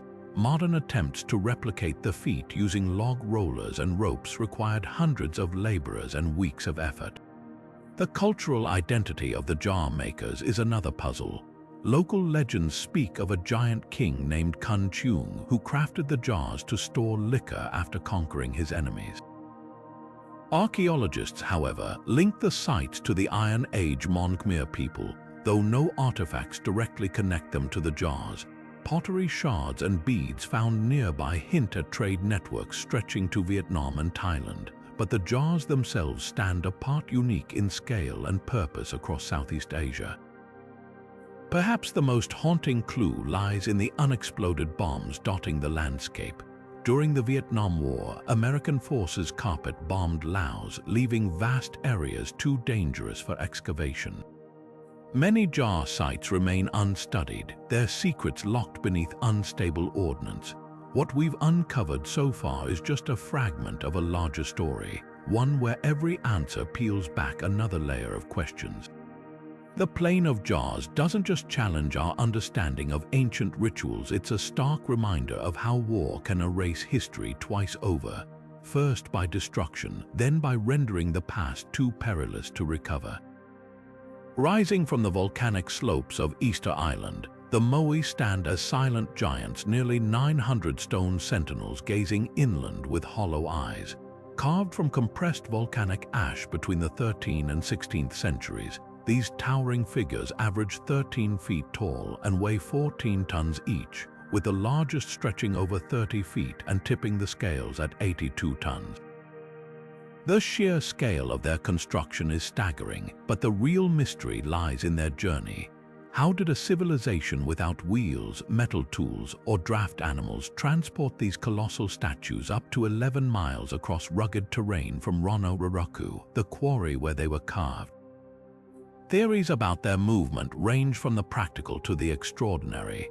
Oral traditions speak of the statues walking to their destinations, a notion once dismissed as myth until experiments proved it might hold truth. Researchers using replica moai demonstrated that teams rocking the statues side to side could walk them forward with ropes leveraging their curved bases. Another approach suggests wooden sledges rolled atop greased log tracks, a method requiring vast amounts of timber, a resource conspicuously scarce on the deforested island today. Yet this raises a darker question. Did the Rapa Nui people's obsession with the moai contribute to their own downfall? Examining the island's ecological collapse reveals a cautionary tale. Pollen samples show Easter Island was once lush with palm forests, but by the time Europeans arrived in 1722, the landscape was barren. Traditional narratives blame the islanders for over-harvesting trees to move statues, triggering soil erosion and societal collapse. But newer evidence complicates this story. Rat bones found in ancient hearths suggest invasive rodents, stowaways on Polynesian canoes, devoured palm seeds faster than they could regenerate. Combined with climate shifts and internal conflict, the result was irreversible. The last moai were toppled by the 18th century, many deliberately broken during clan wars, a stark symbol of a civilization unraveling. But the moai weren't merely vanity projects. Recent archaeology suggests they were sacred conduits, their backs carved with intricate petroglyphs linking them to ancestor worship. The statues face inland, watching over villages rather than the sea, possibly to channel spiritual power to the living. Some even contained buried cremation ashes, blending sculpture with tomb. Their hollow eyes, once filled with coral and obsidian, may have activated their gaze during rituals, turning stone into living presence. The most haunting detail, many moai remain unfinished in the quarry, half carved from bedrock as if the artisans simply walked away. These frozen figures, caught between creation and abandonment, embody the island's paradox, a culture capable of breathtaking artistry, yet vulnerable to the very forces they sought to master. The moai don't just guard Rapa Nui's past, they stand as silent witnesses to the delicate balance between ambition and survival. Buried in the fertile soil of southeastern Europe, the Tartaria tablets whisper a challenge to history itself.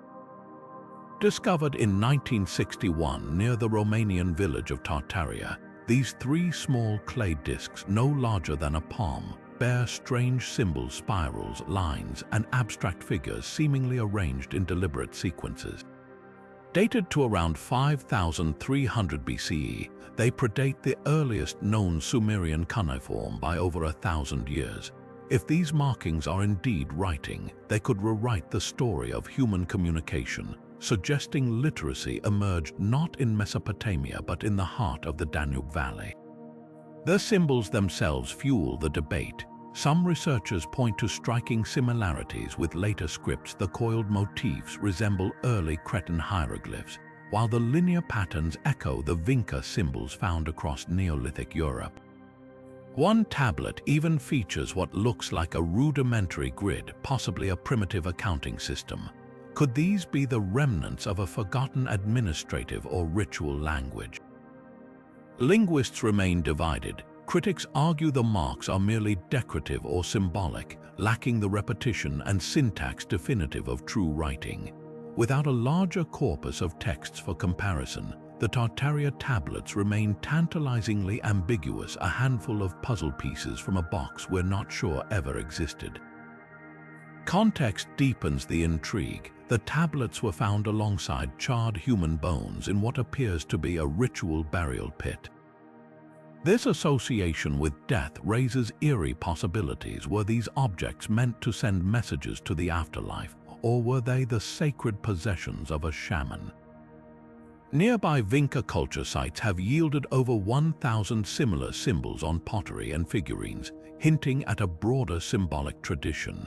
Yet none match the Tartaria tablet's compact arrangement, where signs cluster as if forming words or phrases. The implications ripple beyond archaeology. If these tablets encode language, they suggest that writing evolved independently in multiple regions, challenging the long-held monogenesis theory that it originated once in Sumer before spreading globally. Alternatively, they might hint at a lost network of cultural exchange between ancient Europe and the Near East, far earlier than previously imagined. For now, the Tartaria tablets guard their secrets. Unlike later scripts which were pressed into wet clay for clarity, these symbols were lightly incised, as if meant for fleeting use rather than permanence. Perhaps that's the true lesson here. Not every breakthrough leaves a clear trail. Some innovations flicker brightly, then vanish, leaving only cryptic fragments for us to decipher across the chasm of millennia. What lingers isn't just the question of whether these marks are writing, but why we're so determined to prove they must be. In the end, the Tartaria tablets don't just test the limits of ancient communication, they expose our own yearning to hear voices where there may only be silence. Imagine stumbling upon a hammer, not just any hammer, but one lodged inside a chunk of rock dated to over 400 million years old. That's exactly what happened in 1936 near London, Texas, when hikers discovered a curious artifact protruding from ancient stone. The so-called London Hammer has since become a lightning rod for debate, pitting mainstream geology against theories of lost civilizations and even time travelers. On the surface, it seems impossible. A clearly man-made tool encased in rock formed long before humans walked the earth. But as with all great mysteries, the truth lies somewhere between the extraordinary and the explainable. At first glance, the hammer's design appears mundane, a 6-inch wooden handle with an iron head, roughly resembling late 19th century mining tools. Yet the rock encasing it, identified as Cretaceous sandstone, dates back to an era when dinosaurs still roamed.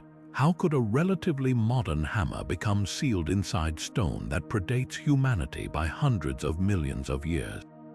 Proponents of alternative history argue this is smoking gun evidence of advanced prehistoric cultures or even extraterrestrial visitors. Some go further, suggesting the hammer's metallurgy holds clues. Its iron head shows no signs of rust or impurities, a feat supposedly beyond pre-industrial smelting techniques. Geologists, however, offer a far less sensational explanation. The hammer likely isn't millions of years old at all. Instead, it probably became embedded in much younger, rapidly deposited mineral concretions. In certain conditions, groundwater rich in dissolved minerals can percolate around objects, encasing them in hard rock within decades, not millennia. The hammer might have been lost or discarded in the late 1800s, only to be coated by this natural cementing process. As for the pure iron, historical metallurgists point out that some 19th century tools were crafted from high-quality iron deposits, which, when shielded from oxygen by dense rock, could resist corrosion unusually well. But here's where things get murky. The original discoverers claimed the rock had fully formed around the hammer, with no visible cracks or seams where it could have been inserted later. Independent testing has been limited, and the artifact's current private ownership restricts rigorous analysis. Skeptics also highlight the lack of other anomalous artifacts in the same strata. If an advanced civilization left behind hammers, where are the nails, buildings, or any other traces? Perhaps the most fascinating angle isn't the hammer itself, but what its story reveals about how we interpret anomalies. The human mind craves patterns, and when faced with the unexplained, we often leap to the most dramatic conclusions. The London Hammer doesn't just challenge our understanding of geology, it holds up a mirror to our own biases, showing how easily gaps in knowledge become canvases for our wildest imaginations. Whether a quirk of mineralogy or a relic of something far stranger, it remains a stubborn puzzle, one that refuses to fit neatly into any textbook. And maybe that's the point. Some mysteries exist not to be solved, but to keep us questioning. High in the Bolivian Andes, the ruins of Pumapunku defy logic with a level of stonework that looks like it was crafted by lasers rather than ancient hands. These shattered megaliths, some weighing over 130 tons, aren't just stacked, they're interlocked with geometric perfection, featuring razor-sharp edges, flawless right angles, and recessed grooves that fit together like pieces of an otherworldly jigsaw puzzle. The precision is so exact that modern engineers struggle to replicate it without computer-guided tools. But here's the twist: these stones aren't just precise, they're made of diorite and andesite, two of the hardest rocks on Earth, yet they're cut with surfaces so smooth they reflect light like glass. How did a culture without metal tools, wheels, or even a written language achieve this? One prevailing theory points to an almost obsessive mastery of stone. The Tiwanaku people, who built Pumapunku around 500 CE, might have used a combination of pounding stones, abrasive sand, and endless patience to grind these blocks into shape. Experimental archaeologists have shown that sand mixed with water can slowly carve through even the toughest rock given enough time. But that doesn't explain the mind-bending complexity of the designs. Some blocks feature dovetail slots and L-shaped notches that suggest modular construction, an ancient precursor to prefabrication. Others have drill holes so perfectly cylindrical that they seem machined. Could the Tiwanaku have possessed lost tools, or perhaps a forgotten technique for softening stone temporarily, as some indigenous legends suggest? Then there's the logistical nightmare of transport. The nearest diorite quarry lies over 50 miles away across mountainous terrain. Without draft animals or wheels, moving these megaliths would have required an army of laborers and a system of ropes, sledges, and pivots. Yet the stones show no signs of drag marks or chipping from rough handling. Some researchers propose they were floated on reed boats during seasonal floods, but even that wouldn't account for the elevation changes needed to reach Pumapunku's 12,000-foot altitude. The most tantalizing and controversial clues come from the ruins themselves. Among the rubble are H-shaped blocks with uniformity so precise they appear mass-produced, as if stamped from a template. A few even feature intricate channels that mimic modern electrical conduits, fueling wild speculation about advanced technology. Mainstream archaeologists dismiss such claims, attributing the channels to symbolic or drainage purposes. But the sheer repetition of these forms hints at standardized manufacturing, something unheard of in other pre-Columbian sites. Perhaps the greatest mystery isn't how Pumapunku was built, but why it lies in ruins. The site shows evidence of catastrophic destruction, with megaliths scattered as if by an immense force, some shattered mid-cut, others flung far from their original placements. Local myths speak of a great sky upheaval or divine wrath, while geologists point to a potential ancient seismic event. Whatever the cause, the effect is haunting, a frozen moment of abandonment where the builders' secrets were buried beneath their own masterpiece. Standing among these stones, you're left with an unsettling realization. Pumapunku doesn't just challenge our understanding of ancient engineering, it exposes the fragility of human knowledge. We can theorize about sand abrasion and reed boats, but the truth might be something we've yet to imagine. Every cut, every groove whispers the same humbling question. If they could do this with stone, what else did they know that history forgot?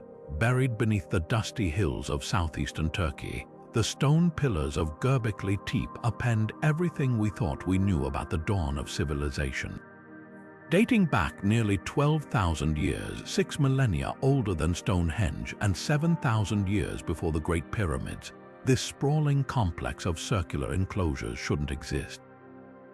According to conventional history, hunter-gatherers of that era were too busy foraging for survival to organize massive construction projects.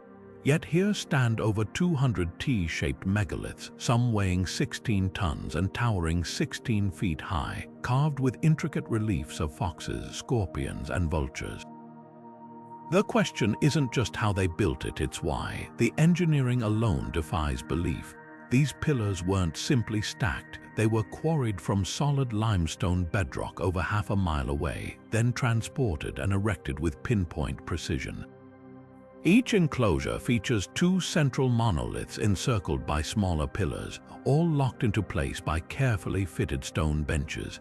The carvings aren't crude scratches, they're anatomically accurate wildlife portraits, executed with tools that archaeologists insist shouldn't have existed before metalworking.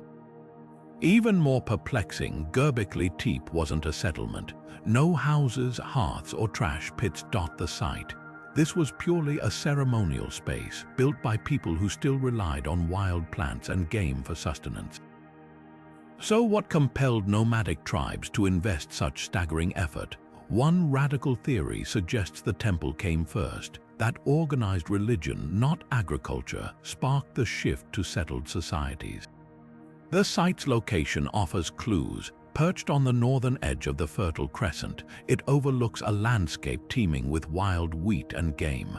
Some researchers propose that the rituals held here required large gatherings, creating a need to store food and eventually cultivate it. In this view, Göbekli Tepe wasn't a product of agricultural surplus but its cause. The carvings might support this. Vultures featured prominently in Neolithic death rites, hinting at ancestor worship that bound communities together. But the mystery deepens with the site's deliberate burial. Around 8000 BCE, someone methodically filled every enclosure with thousands of tons of rubble, preserving the structures like a time capsule. Was this an act of reverence, or did the builders fear what they'd created? The answer might lie in the pillars themselves. Recent scans reveal that the central monoliths aren't just decorative. They're engineered to resonate at low frequencies when struck, potentially producing trance-inducing vibrations during ceremonies. Could this have been a prehistoric sound chamber designed to blur the line between the physical and spiritual worlds? Göbekli Tepe's greatest lesson isn't just about ancient capabilities, it's about human ambition. These stones prove that hunger isn't the only force driving progress. Long before cities or kings, people banded together to carve meaning from the wilderness, sacrificing time and labor to create something greater than survival. The site forces us to reconsider the very definition of civilization. Maybe it wasn't bread that built the first temples, but the temples that taught us to bake bread.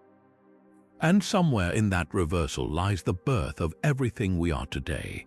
Sprawling across the Bolivian Altiplano like a giant's etch-a-sketch, the Sacsayhuamán Lines form a web so vast you could fit 15 cities the size of London within their bounds. These aren't just random scratches on the earth. Over 16,000 perfectly straight paths fan out across 22,000 square kilometers of rugged terrain, some stretching up to 20 kilometers in unbroken length. Unlike Peru's famous Nazca Lines, which form recognizable shapes, the Sacsayhuamán Lines are all geometric precision, intersecting, paralleling, and radiating with an almost obsessive neatness. The sheer scale is mind-bending. Imagine drawing a perfectly straight line from Manhattan to Boston, using only sticks and stones across mountains and gorges. Now do it 16,000 more times. Who were these ancient surveyors, and what drove them to transform an entire landscape into what might be the world's largest artwork? The most striking feature isn't just the line's length, it's their unnatural straightness. Modern engineers using GPS struggle to plot paths this exact over such distances, yet these pre-Columbian creators managed it without satellites or even the wheel. The lines were made by scraping away the dark, oxidized surface of the soil to reveal the lighter sediment beneath, a technique requiring astonishing coordination. Some researchers believe teams of workers used smoke signals or aligned poles to maintain direction, while others theorize they leveraged celestial markers, tracking the sun or stars to stay on course. But here's what's truly baffling. The lines ignore natural obstacles. They march straight up hills, across lava fields, and through boulder clusters as if the terrain were mere illusion. This wasn't just artistry, it was territorial dominance, a way to impose human order on an untamed world. Debate rages over their purpose. One camp argues they were pilgrimage routes, guiding travelers to sacred sites like Mount Sajama, the spiritual heart of the region. Local Aymara legends speak of Waka spirit paths connecting holy places, and many lines converge near ancient shrines. Others see them as astronomical calendars, with certain alignments marking solstices or the rise of key constellations. But the most provocative theory casts them as a sprawling social project. The lines may have served as boundaries for grazing lands or irrigation systems, their construction binding scattered communities through shared labor. Anthropologists note similar line networks among Australian Aboriginal and Native American cultures, where geometric ground art reinforced kinship ties and territorial claims. The real mystery lies in their endurance. Unlike the Nazca Lines preserved by a rainless climate, the Sajama region receives seasonal downpours, yet the lines persist, their shallow grooves resisting erosion for over 3,000 years. Recent LiDAR scans reveal subsurface compaction. Centuries of foot traffic may have altered the soil's density, making the paths resilient to weathering. But this raises another question: why maintain them for millennia? The answer might lie in the line's dual role as both practical and sacred. Like cathedral builders toiling generations for a vision they'd never see complete, the people of the Altiplano may have viewed these paths as eternal projects, their maintenance a covenant with the land itself. Standing on this high plateau today, the lines blur into the horizon, visible only from the air or satellite images. That's the ultimate irony, an artwork so vast its creators could never behold it in full. Were they meant for earthly eyes at all, or were they offerings to mountain gods best appreciated from the heavens? The Sajama lines don't just defy explanation, they challenge our very definition of art. Not all masterpieces hang in galleries. Some lie beneath our feet, waiting for the sky to notice. Deep in the jungles of Costa Rica, scattered across the Diquis Delta, lie hundreds of stone spheres so perfectly round they seem to defy the tools of their makers. Ranging from the size of a grapefruit to over 6 feet in diameter and weighing up to 16 tons, these enigmatic orbs were crafted with such precision that modern engineers using laser measurements have found discrepancies of less than 2 millimeters across their surfaces. Carved from granodiorite, a rock harder than steel, their flawless curves and mirror-smooth finishes suggest a level of craftsmanship that shouldn't exist in a pre-Columbian world without metal tools or calibrated instruments. So how did an ancient culture, likely the ancestors of the Boruca people, achieve such geometric perfection? And why? Theories about their creation are as fascinating as the spheres themselves. Archaeologists suspect the sculptors used a combination of heat and cold, first heating the stone with controlled fires, then rapidly cooling it with water to fracture the surface, followed by meticulous pecking and grinding with hammerstones. The final polish might have involved sand mixed with water, applied over generations to achieve that impossible smoothness. But here's the real puzzle. Without written records or surviving tools, we can only guess at the methods. Some spheres show evidence of being rotated during shaping, implying a sophisticated understanding of rotational symmetry. Others bear faint markings suggesting they were aligned using star positions or shadow angles, turning the carving process into a celestial ritual. Their purpose is equally mysterious. Most were found near ancient settlements, often arranged in geometric patterns or aligned with ceremonial plazas. A cluster of spheres at the archaeological site of Finca Sacsayhuamán forms a straight line pointing to magnetic north, hinting at astronomical or navigational significance. Local legends speak of the stones as gifts from the god of thunder or as relics from a vanished race of giants. More pragmatic theories propose they were status symbols for chiefs, territorial markers, or even weights for fishing nets. Yet the sheer labor involved some larger spheres would have required decades of work suggests these weren't mundane objects, the most haunting aspect. Their dispersal, many spheres were blasted apart by treasure hunters in the 1930s, believing they held gold. Others were rolled into rivers or hauled away as curios, erasing their original context. Today, only a handful remain in situ, their arrangements lost to time. Modern LiDAR scans have revealed hidden spheres still buried beneath the jungle floor, their placement suggesting they once mapped constellations or sacred pathways. What lingers isn't just the question of how they were made, but the worldview that demanded such perfection.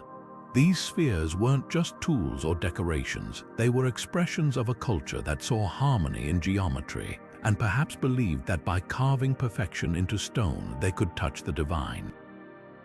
Every curve whispers the same unsettling truth. We've barely begun to understand the minds that shaped them. Rising from a quiet field in Elbert County, Georgia, the 6 imposing granite slabs known as the Georgia Guidestones stood as one of the late 20th century's most cryptic public monuments. Erected in 1980 under mysterious circumstances, these 19-foot-tall stones bore inscriptions in 8 modern languages: English, Spanish, Swahili, Hindi, Hebrew, Arabic, Chinese, and Russian, along with 4 ancient scripts: Babylonian cuneiform, Classical Greek, Sanskrit, and Egyptian hieroglyphs. But it wasn't just their multilingual messages that sparked global intrigue, it was the content. The Guidestones presented 10 commandments for a post-apocalyptic society, urging humanity to maintain the global population under 500 million, balance reproduction with nature, and establish a living new language to unify the planet. Who created this stark vision of the future, and why? The anonymity surrounding the Guidestones' origin only deepened their mystique. Commissioned under the pseudonym R.C. Christian, a man claiming to represent a small group of loyal Americans, paid a local granite company to construct the monument, insisting the stones withstand cataclysms and speak to survivors for millennia.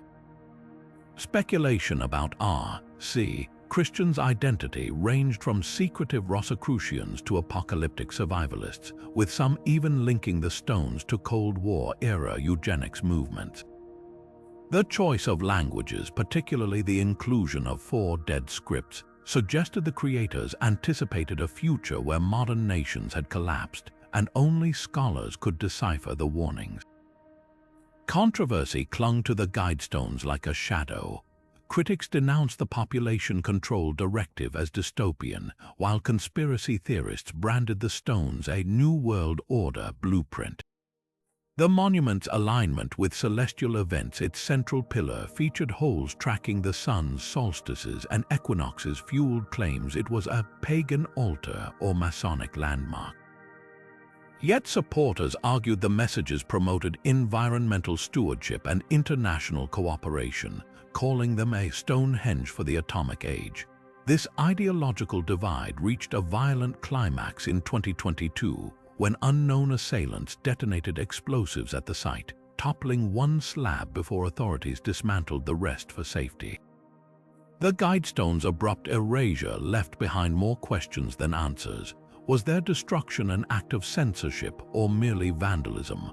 Why invest so much effort into a message meant for the distant future, only to see it vanish within decades?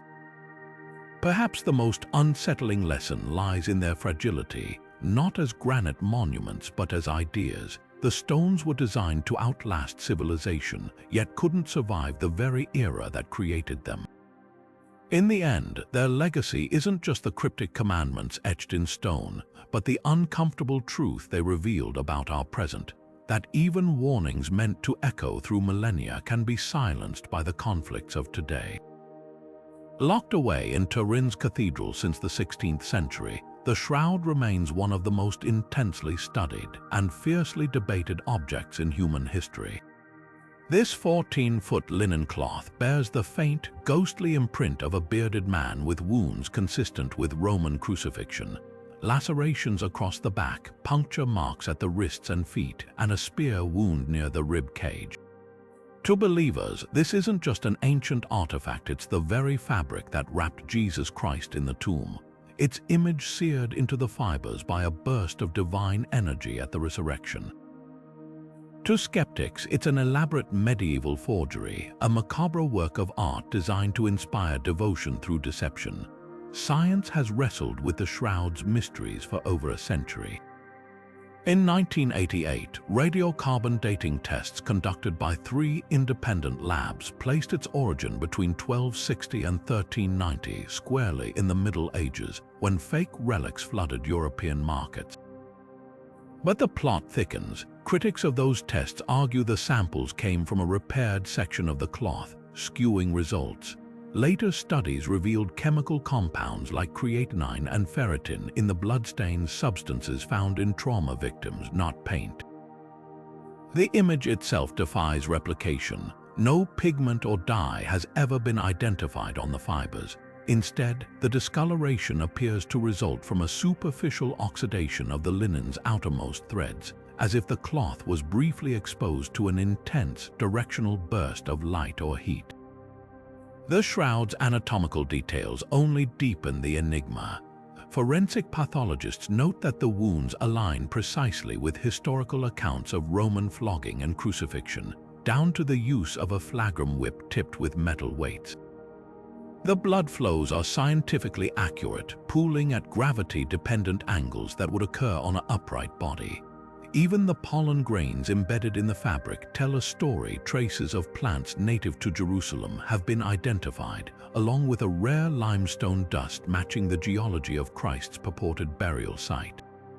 Yet for all these tantalizing clues, the shroud refuses to surrender its secrets. The image is a negative when photographed in 1898. The developed plate revealed a strikingly detailed positive image no medieval artist could have conceived, let alone executed. Modern attempts to recreate the shroud using medieval techniques, from bas-relief rubbing to chemical vapors, produce crude approximations that lack its three-dimensional depth and anatomical precision. Even NASA VP8 image analyzer, designed to map planetary surfaces, confirmed the shroud's encoded spatial data has no known artistic parallel. Perhaps the most haunting question isn't whether the shroud is authentic, but why its very existence unsettles us so deeply. It straddles the line between faith and evidence, a relic that invites scrutiny but resists resolution. Whether divine imprint or devilish hoax, it endures as a mirror, one that reflects not just a face from the past, but our own unshakable need to find truth in the unknown. Beneath the windswept pines of Nova Scotia lies a hole in the ground that has consumed fortunes, lives, and centuries of obsession, the infamous Oak Island Money Pit. First discovered in 1795 by a teenager named Daniel Maginnis, who noticed strange depressions and an old pulley hanging from a tree, this seemingly ordinary pit quickly revealed itself as anything but. Early excavators hit flagstone platforms every 10 feet, followed by layers of charcoal, putty, and even coconut fiber, materials utterly alien to the local geology. By 90 feet, they struck something even more chilling. A stone slab inscribed with cryptic symbols, and beneath it, a booby-trapped flood tunnel system that instantly filled the shaft with seawater.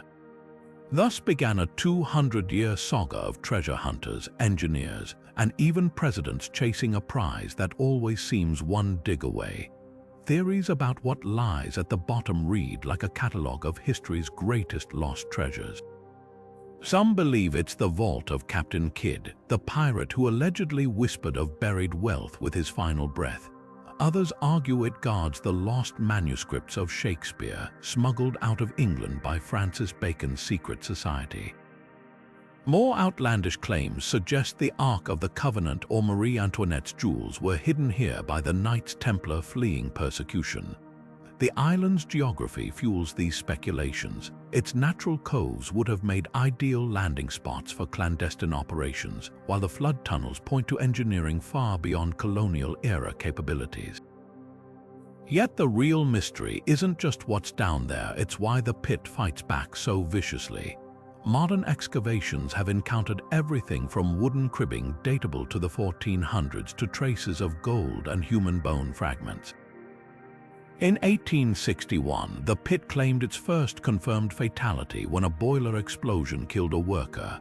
Over the next century, 6 more would perish in collapses and flooding, earning the site its Curse of Oak Island legend, that 7 must die before the treasure reveals itself. Technology has only deepened the enigma. Sonar scans reveal multiple chest-like objects in underground chambers, while dye tests prove the flood tunnels connect directly to the ocean, confirming an elaborate, premeditated defense system. Core samples show layers of mercury, once used to preserve delicate documents, and a Spanish copper coin minted in the 1600s but no mother lode. The most haunting question remains, if there's nothing there, why do the clues add up to something? Perhaps the true treasure is the pit itself, a centuries-long riddle that exposes our hunger for the undiscovered, and the lengths we'll go to believe that just beyond reach lies the answer to everything. Among the towering Moai statues of Easter Island lies an even more perplexing mystery, the Rongorongo script. Carved onto weathered wooden tablets, this system of glyphs resembles no other writing on Earth, its symbols swirling like miniature dancers or stylized plants. Discovered in the 1800s, these tablets were already rare by the time outsiders took notice, with only 26 surviving examples left in the world. What makes Rongorongo so baffling isn't just its isolation, it's the eerie fact that it emerged on an island with no prior written tradition, then vanished almost as suddenly as it appeared. The glyphs themselves are a tantalizing puzzle. Unlike hieroglyphs or cuneiform, which mix pictorial and phonetic elements, Rongorongo's symbols seem to follow a boustrophedon pattern, writing that zigzags left to right, then right to left in alternating lines. Some characters depict recognizable forms like birds, fish, or ceremonial paddles, while others are pure abstraction, spirals, zigzags, and geometric shapes that refuse to reveal their meaning. Early missionaries recorded that island elders could chant the tablets, suggesting the glyphs served as mnemonic devices for oral traditions rather than standalone text. But without a living decipherer, the translations died with them. Modern attempts to crack the code have hit walls of frustration. Linguists expected Rongorongo to share traits with other Polynesian symbolic systems, but its structure defies categorization. Statistical analyses show it lacks the repetitive word patterns of true writing, yet it's too orderly to be mere decoration. One theory suggests it's proto-writing, a bridge between simple symbols and full literacy, developed in isolation after brief contact with European writing in the 1700s. If true, it would mean Rongorongo represents one of humanity's rarest phenomena, a writing system born and extinguished within a single generation. The enigma deepens when compared to other undeciphered scripts. Linear from ancient Crete shares Rongorongo's obscurity, but at least it's surrounded by related languages and cultural context. The Voynich Manuscript, for all its strangeness, exists within a known medieval European framework. Rongorongo, by contrast, floats in a void, no sibling scripts, no linguistic cousins, just a lone flare of intellectual brilliance against the backdrop of the Pacific. Even the island's oral histories barely mention it, as if the very act of carving these glyphs was taboo. Perhaps the most haunting clue lies in the wood itself. The tablets are carved from Toromiro, a tree long extinct on Easter Island, suggesting deforestation played a role in the script's demise. Did the last Rongorongo scholars watch helplessly as their canvas vanished, their knowledge etched onto the final scraps of a disappearing forest? The answer might be hiding in plain sight. One surviving tablet bears a cluster of glyphs that scholars suspect means wood, repeated like a plea or a lament. If so, the script's last message could be a warning, not just from Rapa Nui's past, but for our own future. Buried in the volcanic soils of prehistoric Japan, the Dogu figurines emerge from the darkness of time as some of the most hauntingly enigmatic artifacts ever uncovered. These small, hollow clay sculptures, dating back over 3,000 years to the Jomon period, depict humanoid forms with exaggerated, almost alien proportions, bulging, goggle-like eyes, impossibly wide hips, and torsos crisscrossed with intricate chord patterns that resemble biomechanical armor. Some clutch their chests as if in prayer or pain, while others stand stiffly with elongated limbs that defy natural anatomy. The sheer strangeness of these figures has ignited debates that straddle the line between archaeology and speculative fiction. Were they sacred talismans, shamanic avatars, or something far more otherworldly? The most striking feature of the Dogu is their eyes' enormous orbs that dominate their triangular faces, often framed by concentric rings that evoke modern depictions of astronauts' visors. This resemblance has fueled the ancient astronaut theory, with proponents pointing to similar wide-eyed figures in Mesopotamian and Mesoamerican art as potential evidence of cross-cultural encounters with extraterrestrial beings. But mainstream archaeologists offer more grounded explanations. The Jomon people who thrived during Japan's Neolithic era were hunter-gatherers with deep animistic beliefs. Many scholars argue the Dogu represent deities or spirit vessels, their exaggerated features symbolizing altered states of consciousness achieved through ritual or hallucinogenic plants. The chord markings they suggest might depict tattoos, scarification, or even woven reed garments used in ceremonies. Another compelling theory casts the Dogu as fertility talismans. Their exaggerated hips and bellies, some figurines appear pregnant, align with global traditions of Earth Mother figurines like the Venus of Willendorf. But there's a darker twist. Nearly all recovered Dogu show signs of deliberate breakage, with limbs or heads cleanly snapped off. Some researchers believe these were part of sympathetic magic rituals, where damaging a representation of the body transferred healing to the afflicted person. Chemical analysis of the clay reveals traces of ochre and other pigments, hinting at ceremonial paint that may have once made these figures blaze with color during rites. What makes the Dogu uniquely unsettling is their cultural isolation. Unlike the shared motifs of Eurasian goddess figurines, these creations emerge from Japan's Jomon period with no clear artistic predecessors. Their sudden appearance and equally abrupt disappearance around 300 BCE suggests a brief but intense spiritual experiment frozen in clay. Recent CT scans of intact Dogu reveal hollow chambers inside their torsos, some containing small stones or clay pellets that rattle when shaken. Were these noisemakers used in rituals, or did they represent the spirit bones of ancestors? The truth may lie in the middle ground between shamanism and speculation. Modern Ainu traditions descended from Jomon culture speak of kami, spirits that inhabit all things. Perhaps the Dogu were physical vessels for these entities, their distorted forms reflecting the moment when the human and spirit worlds blurred. Or maybe there's something else entirely, a fleeting glimpse into a lost Neolithic cosmology, where the boundaries between deity, human, and visitor from the stars weren't just fluid but meant to be broken. Every fractured Dogu unearthed whispers the same question: how much of what we call ancient art is really a message we've forgotten how to read? In the dust-covered ruins of Mesopotamia's Ubaid culture, buried beneath 7,000 years of history, lies a collection of figures so bizarre they seem ripped from the pages of a pulp sci-fi novel. These clay statues, unearthed from ancient settlements like Eridu and depict humanoid forms with elongated heads, almond-shaped eyes, and unmistakably reptilian features, slit pupils, scaled skin, and even what appear to be tails. Some cradle infants against their chests, while others lounge with their limbs splayed in disturbingly unhuman postures. The question isn't just what they represent, it's why a civilization at the dawn of agriculture would sculpt beings that look less like deities and more like visitors from another world.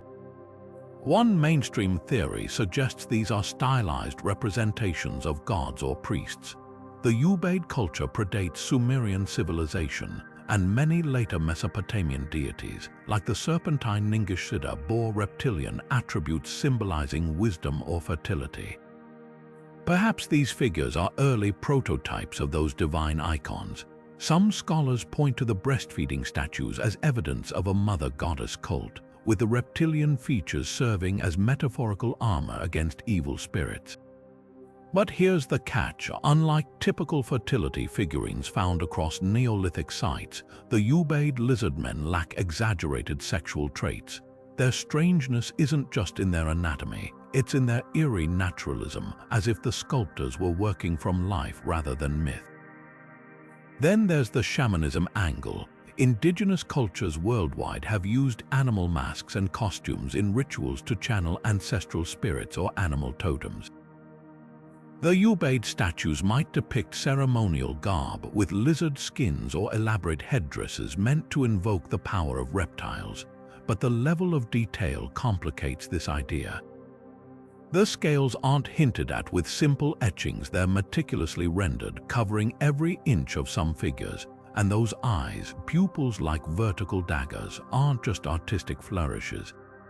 They're precise, anatomical, as if the artist had studied a real creature up close. Of course, the most sensational theory involves ancient astronauts. Proponents argue that the statue's record encounters with extraterrestrial beings, pointing to similar reptilian motifs in later Sumerian texts describing the Anunnaki. Skeptics dismiss this as pareidolia, our brains imposing familiar patterns on abstract art. Yet the Ubaid figures stand apart from other prehistoric art in one chilling way: their postures. Many recline with one arm draped over a raised knee, a pose that feels oddly casual, even modern. It's not the stiff formality of ritual objects, it's the relaxed confidence of beings at home in their own skin. The truth may lie in a lost cultural context. The Ubaid people were among the first to master irrigation, transforming marshlands into farmland. Reptiles, adaptable, resilient, at home in both water and earth, might have embodied their struggle to tame the wild. Or perhaps the statues are warnings depicting chimeric monsters meant to guard sacred spaces. Without written records, we're left staring into those slit pupilled eyes, grappling with the unsettling possibility that some mysteries aren't meant to be solved. The Ubaid lizardmen don't just defy classification, they force us to question how much of the past was shaped by visions we no longer understand. Deep within the Great Pyramid's labyrinth of passageways, modern technology has peeled back another layer of secrecy, revealing voids where none should exist. In 2017, scientists using muon tomography, a technique that tracks cosmic ray particles passing through stone, detected a hidden chamber nearly 100 feet long above the Grand Gallery. This wasn't some minor crack or structural anomaly. The void, dubbed the Big Void, runs parallel to the gallery's sloping ceiling, perfectly aligned with the pyramid's central axis. Its dimensions rival those of the Grand Gallery itself, yet there's no known entrance, no corridor leading to it, not even a single hieroglyph hinting at its purpose. The discovery raises an irresistible question. What could the builders have concealed in a space so deliberately hidden, so meticulously placed? Muon tomography works like an X-ray for mountains of stone. Cosmic rays from space constantly bombard Earth, producing muons that penetrate solid rock but lose energy as they go. By placing detectors inside the pyramid, researchers can map density variations, revealing empty spaces where muons pass through unimpeded. The scans confirmed not just the Big Void but another smaller chamber behind the pyramid's chevron-shaped north face. Both voids are architecturally isolated, sealed off from known passages. Some Egyptologists argue these could be relieving chambers, designed to distribute the crushing weight of the pyramid's upper layers. But here's the catch: the Big Void's precise alignment with the Grand Gallery suggests a symmetry too intentional to be purely functional. Wilder theories abound. Could these chambers hold untouched burial goods, perhaps even the original sarcophagus of Khufu? The king's mummy has never been found, and the so-called king's chamber contains an empty granite sarcophagus damaged at one corner, as if something large was hastily removed. Others propose the voids might house construction records, copper tools, or star maps guiding the pyramid's celestial alignments, the most tantalizing possibility. They could be entirely empty, their significance lying not in contents but in symbolism. Ancient Egyptian texts describe secret chambers as thresholds to the afterlife, their very emptiness a representation of the primordial waters of creation. The mystery is compounded by the pyramid's other anomalies.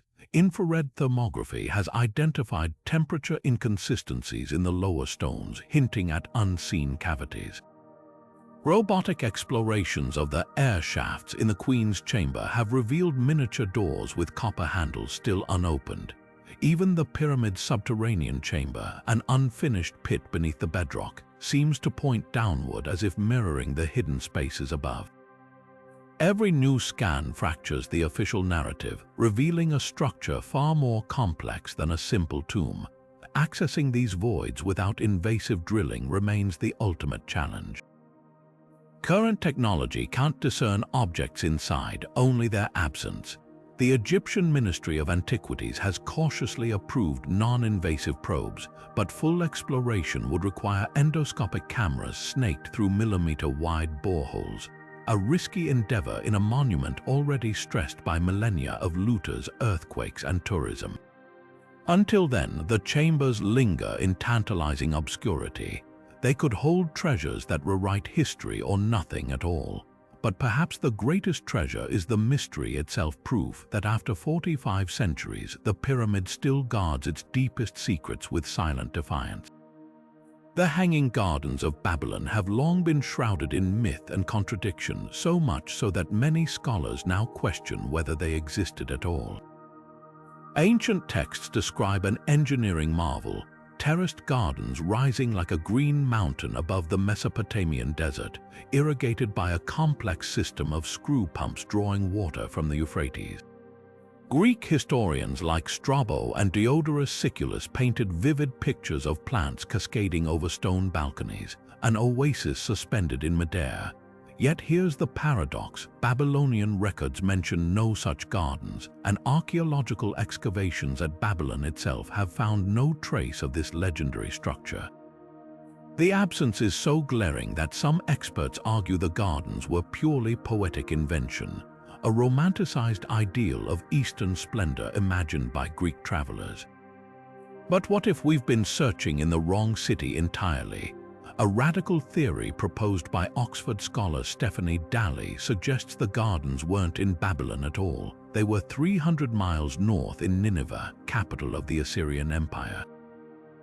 Daly's research hinges on deciphering cuneiform tablets that describe King Sennacherib's palace gardens in the 7th century BCE. These texts boast of an unrivaled palace with waterworks so advanced they could lift water to lofty terraces using bronze screws, precisely the technology Greeks later attributed to Babylon. Even more compelling, bas-reliefs from Sennacherib's palace depict lush gardens cascading down arched walkways, their irrigation channels mirroring ancient descriptions. Geography adds another clue. Nineveh sat near the Zagros Mountains, where natural springs could have fed the garden's thirsty roots. Babylon, by contrast, stood on arid plains, making large-scale irrigation far more labor-intensive. Daly even identifies ruins near Mosul, Iraq, modern-day Nineveh, with subterranean aqueducts and stone foundations that could have supported tiered gardens. The mix-up might have arisen from Assyria's fall to Babylon in 612 BCE, blending the two empires' achievements in later Greek retellings, yet skeptics remain unconvinced. Without definitive physical evidence, a carved inscription naming the gardens, or unmistakable botanical remains, the mystery endures. Could the Hanging Gardens be a composite legend, stitching together real Assyrian innovations with Babylonian grandeur? Or were they, as some suggest, a political fabrication by Nebuchadnezzar II, designed to outshine Assyria's glory after conquest? The gardens' elusive nature only deepens their allure. They stand as a testament not just to ancient ingenuity, but to the power of stories, how a civilization's greatest wonder might live on most vividly in the imagination, long after its stones have crumbled to dust. Alexander the Great conquered empires, reshaped continents, and became a legend, yet his final resting place remains one of history's most tantalizing missing pieces. After his death in 323 BCE in Babylon, the warrior king's body was said to have been placed in a gold sarcophagus, encased in a second gold casket, and then sealed inside an ornate tomb befitting a man worshipped as a god. But within centuries, the location vanished from records, sparking a search that has consumed archaeologists, treasure hunters, and even emperors for over 2,000 years. So where could it be? The trail leads to three explosive possibilities, each more contested than the last. First, there's Alexandria, the Egyptian city Alexander himself founded. Ancient texts describe his tomb as the centerpiece of the city's royal quarter, visited by emperors like Augustus and Caligula, who reportedly stole his breastplate as a relic. Medieval Arab historians like Ibn Abd al-Hakam wrote of a mausoleum so magnificent that visitors could view Alexander's perfectly preserved body through a glass lid. But despite decades of excavations, no trace has been found beneath Alexandria's modern streets. Some believe the tomb sank into the Mediterranean due to earthquakes, while others argue it lies hidden beneath the Mosque of Nabi Daniel, a site so politically sensitive, full-scale digs have been impossible. Then there's Siwa Oasis, deep in Egypt's western desert. Greek historian Arrian claimed Alexander's corpse was hijacked en route to Macedonia and diverted here to the oracle temple where he'd once been declared the son of Zeus. Satellite imagery shows anomalies near the temple of the oracle structures buried under sand that could match descriptions of a monumental tomb. But Siwa's harsh terrain and fragile archaeology make large-scale exploration risky. Others propose Amphipolis in northern Greece, where a massive 4th century BCE burial mound was uncovered in 2014. Its lavish mosaics and sphinx statues scream royal patronage, but the skeletal remains inside were too fragmented to confirm identity. The wild card, Venice, yes, that Venice. For centuries, the Basilica di San Marco claimed to house Alexander's relics, smuggled from Alexandria during the Crusades. While the church's St. Mark is officially the evangelist, some scholars argue the bones were misidentified, a theory fueled by the sarcophagus's military motifs. Modern carbon dating ruled out the timeline, but the legend persists, a testament to how deeply the conqueror's legacy has been woven into myth. The enduring mystery isn't just about a tomb, it's about power. Alexander's body was political currency. Whoever controlled it claimed his divine authority. Ptolemy, one of his generals, stole the corpse to legitimize his rule over Egypt. Later, Roman emperors made pilgrimages to his shrine as propaganda. The tomb's disappearance might be no accident. Perhaps it was dismantled to prevent veneration by rivals or hidden by those who feared its symbolic might. Until a slab of hieroglyphs or a golden casket emerges from the earth, the search continues not just for a king's bones, but for the last fragment of an empire that refused to die with him. Imagine a single building holding the sum of human knowledge up to that point, every scientific theory, epic poem, and star chart the ancient world had ever produced. That was the Library of Alexandria, a beacon of learning so vast it became synonymous with wisdom itself. Founded in the 3rd century BCE under Ptolemaic rule, this wasn't just a collection of scrolls. It was an intellectual powerhouse where scholars from across the Mediterranean came to study, debate, and push the boundaries of what humans understood about the universe. But here's the haunting part. When flames consumed it, how much of that knowledge vanished forever? And could some fragments still survive in ways we don't expect? The library's holdings were staggering. Historical accounts suggest it housed between 400,000 and 700,000 scrolls, each painstakingly copied by hand. These weren't just Greek texts. The Ptolemies were obsessive collectors, sending agents to scour markets from Athens to India, buying or even confiscating every book they could find. Ships docking in Alexandria's harbor were searched, and any scrolls on board were copied before being returned. Among its treasures were lost works by Aristotle, treatises on medicine from the Indus Valley, and astronomical records from Babylonia that might have contained observations dating back millennia. One infamous story claims the library owned a complete history of the world written by the Babylonians, stretching back over 400,000 years, a timeline that, if real, would shatter our understanding of ancient historiography. But the fire or fires that destroyed the library remain shrouded in blame games. Popular myth pins the destruction on Julius Caesar in 48 BCE, when he set ships ablaze during a siege and the flames spread to the city. Yet ancient historians like Plutarch suggest only warehouses near the docks burned, not the library itself. Other culprits include Emperor Aurelian's 3rd century invasion, Christian riots in the 4th century targeting pagan knowledge, and the Muslim conquest in the 7th century. The truth, the library likely declined in stages, its scrolls rotting, stolen, or scattered long before any single catastrophe. The real tragedy isn't just the loss of texts, it's the gaps in our understanding. The library's mathematicians might have known the Earth was round long before Eratosthenes calculated its circumference. Its physicians could have documented cures we're still struggling to rediscover. And its historians may have recorded civilizations that left no other trace. Imagine if we had the complete works of the pre-Socratic philosophers or the original plays of Aeschylus beyond the handful that survived. The library wasn't just a building, it was a bridge to entire ways of thinking that are now silent. Yet whispers of its legacy persist. Some scholars argue that fragments of the library's collection survived through secret copies smuggled to monastic libraries in Syria or Constantinople. The House of Wisdom in Baghdad, founded centuries later, may have preserved some translated texts. Even today, researchers comb through medieval manuscripts looking for marginal notes that could trace back to Alexandria's scribes. The library's destruction wasn't just an ending, it was a scattering like embers from a fire, some of which might still glow in places we've yet to uncover. The Library of Alexandria stands as both a warning and a challenge.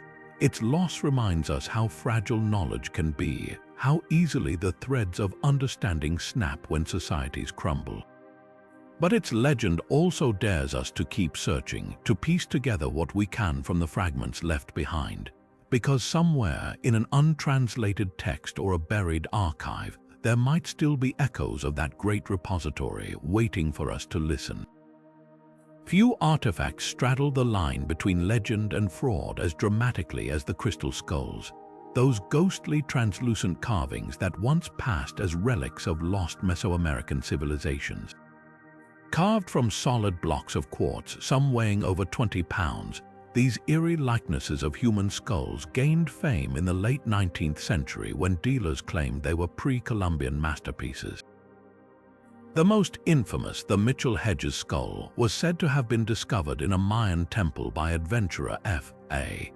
Mitchell-Hedges in 1924, its jawbone fitting so perfectly it must have been crafted with tools beyond ancient capabilities. But here's the twist: advanced microscopy and X-ray diffraction tests in the 21st century revealed something startling. The skull showed marks of high-speed rotary wheels and abrasive compounds, tools unavailable before the Industrial Revolution. The verdict: these weren't relics of a forgotten past. They were Victorian-era fakes, likely crafted in German workshops between 1870 and 1930. Yet the myth refuses to die. Part of the skull's enduring allure lies in their craftsmanship. Even as modern forgeries, their precision is breathtaking. The Mitchell-Hedges skull, for instance, scatters light like a prism when sunlight passes through its hollowed eye sockets, an effect so mesmerizing it's easy to see why early observers dismissed the idea of human hands creating it. Some New Age adherents insist the skulls resonate with energy frequencies, citing anecdotal reports of visions or healing experiences when touching them. This mystique was amplified by pop culture, from Indiana Jones films to television specials hinting at extraterrestrial origins, but the deeper truth is far more human. The skulls emerged during an era of artifact fever, when museums and collectors hungered for exotic curiosities, no questions asked. European workshops churned out ancient artifacts to meet demand, often aging them with acid or burial to mimic antiquity. What's fascinating isn't just the deception, but why we're so willing to believe it. Crystal skulls tap into a primal fascination with mortality and the unknown. Cultures worldwide have used skull iconography to honor ancestors or confront death. Think of Mexico's sugar skulls or Tibetan kapalas. The quartz material adds another layer of symbolism. In both Mesoamerican and Victorian spiritualism, crystals were believed to channel otherworldly forces. By blending these elements, the skulls became blank canvases for projection, embodying whatever mysteries their viewers wished to see. Perhaps the real lesson of the crystal skulls lies in our hunger for the unexplained. Even after science debunked their origins, they remain fixtures in occult shops and conspiracy theories. Some argue they're modern, genuine fakes, artifacts that, though inauthentic, have taken on cultural significance of their own. Others see them as cautionary tales about the dangers of romanticizing the past. Either way, their legacy endures, not as relics of ancient civilizations, but as mirrors reflecting our endless desire to find magic in the mundane. The skulls don't whisper secrets of the Maya, they reveal how easily awe can override evidence, and why some myths are too seductive to surrender. Buried beneath the shifting sands of China's Taklamakan Desert lies a mystery that upends everything we thought we knew about ancient migration, the Tarim mummies. Discovered in the early 20th century, these remarkably preserved corpses date back over 4,000 years. Their features strikingly Caucasian with high cheekbones, long noses, and even blonde or red hair still intact. Dressed in brightly colored woolen textiles and buried in boat-shaped coffins, they appear utterly foreign to the region, yet carbon dating confirms they lived and died in what is now Xinjiang. How did Indo-European speakers end up thousands of miles from their closest known relatives? And what does their presence reveal about the untold complexity of the ancient world? The mummies' clothing and artifacts offer the first clues. Many wear twill-patterned tunics and tall, pointed hats reminiscent of Bronze Age cultures from the Eurasian steppe, like the Scythians or Tocharians. Some even sport leather boots lined with fur, practical gear for nomadic herders braving the harsh desert winters. But it's the textiles that truly astonish. Analysis reveals advanced weaving techniques identical to those found in Europe, suggesting a shared technological tradition across vast distances. Even more puzzling, one mummy was buried with a basket of ephedra, a plant used in ancient Indo-Iranian rituals, hinting at spiritual practices that spanned continents long before the Silk Road. Linguistics adds another layer to the puzzle. The Tarim Basin later became home to the Tocharians, an Indo-European people who spoke a language closer to Celtic and Latin than to neighboring Chinese or Mongolian. Scholars speculate the mummies might represent an early wave of Tocharian migrants, trekking eastward across the steppes around 2000 BCE. But why? Climate models suggest the region was wetter then, luring pastoralists with lush grasslands that later dried into desert. Others propose they were traders, drawn by the area's jade deposits, a commodity prized as far west as Mesopotamia. The most haunting question is how these communities interacted with their neighbors. Unlike later Silk Road hubs, the Tarim Basin shows no signs of large-scale conflict during the mummies era. Instead, isotopes in their bones reveal a diet rich in millet and dairy, pointing to peaceful exchanges with local agriculturalists. Some tombs even contain hybrid artifacts, European-style cloaks paired with Chinese-style combs, suggesting cultural blending rather than conquest. Yet by the time of the Han Dynasty around 200 BCE, the Caucasian presence had faded, absorbed or displaced by incoming Turkic and Mongol groups. The mummies stand as silent witnesses to a lost chapter of human movement, proving that globalization isn't a modern phenomenon.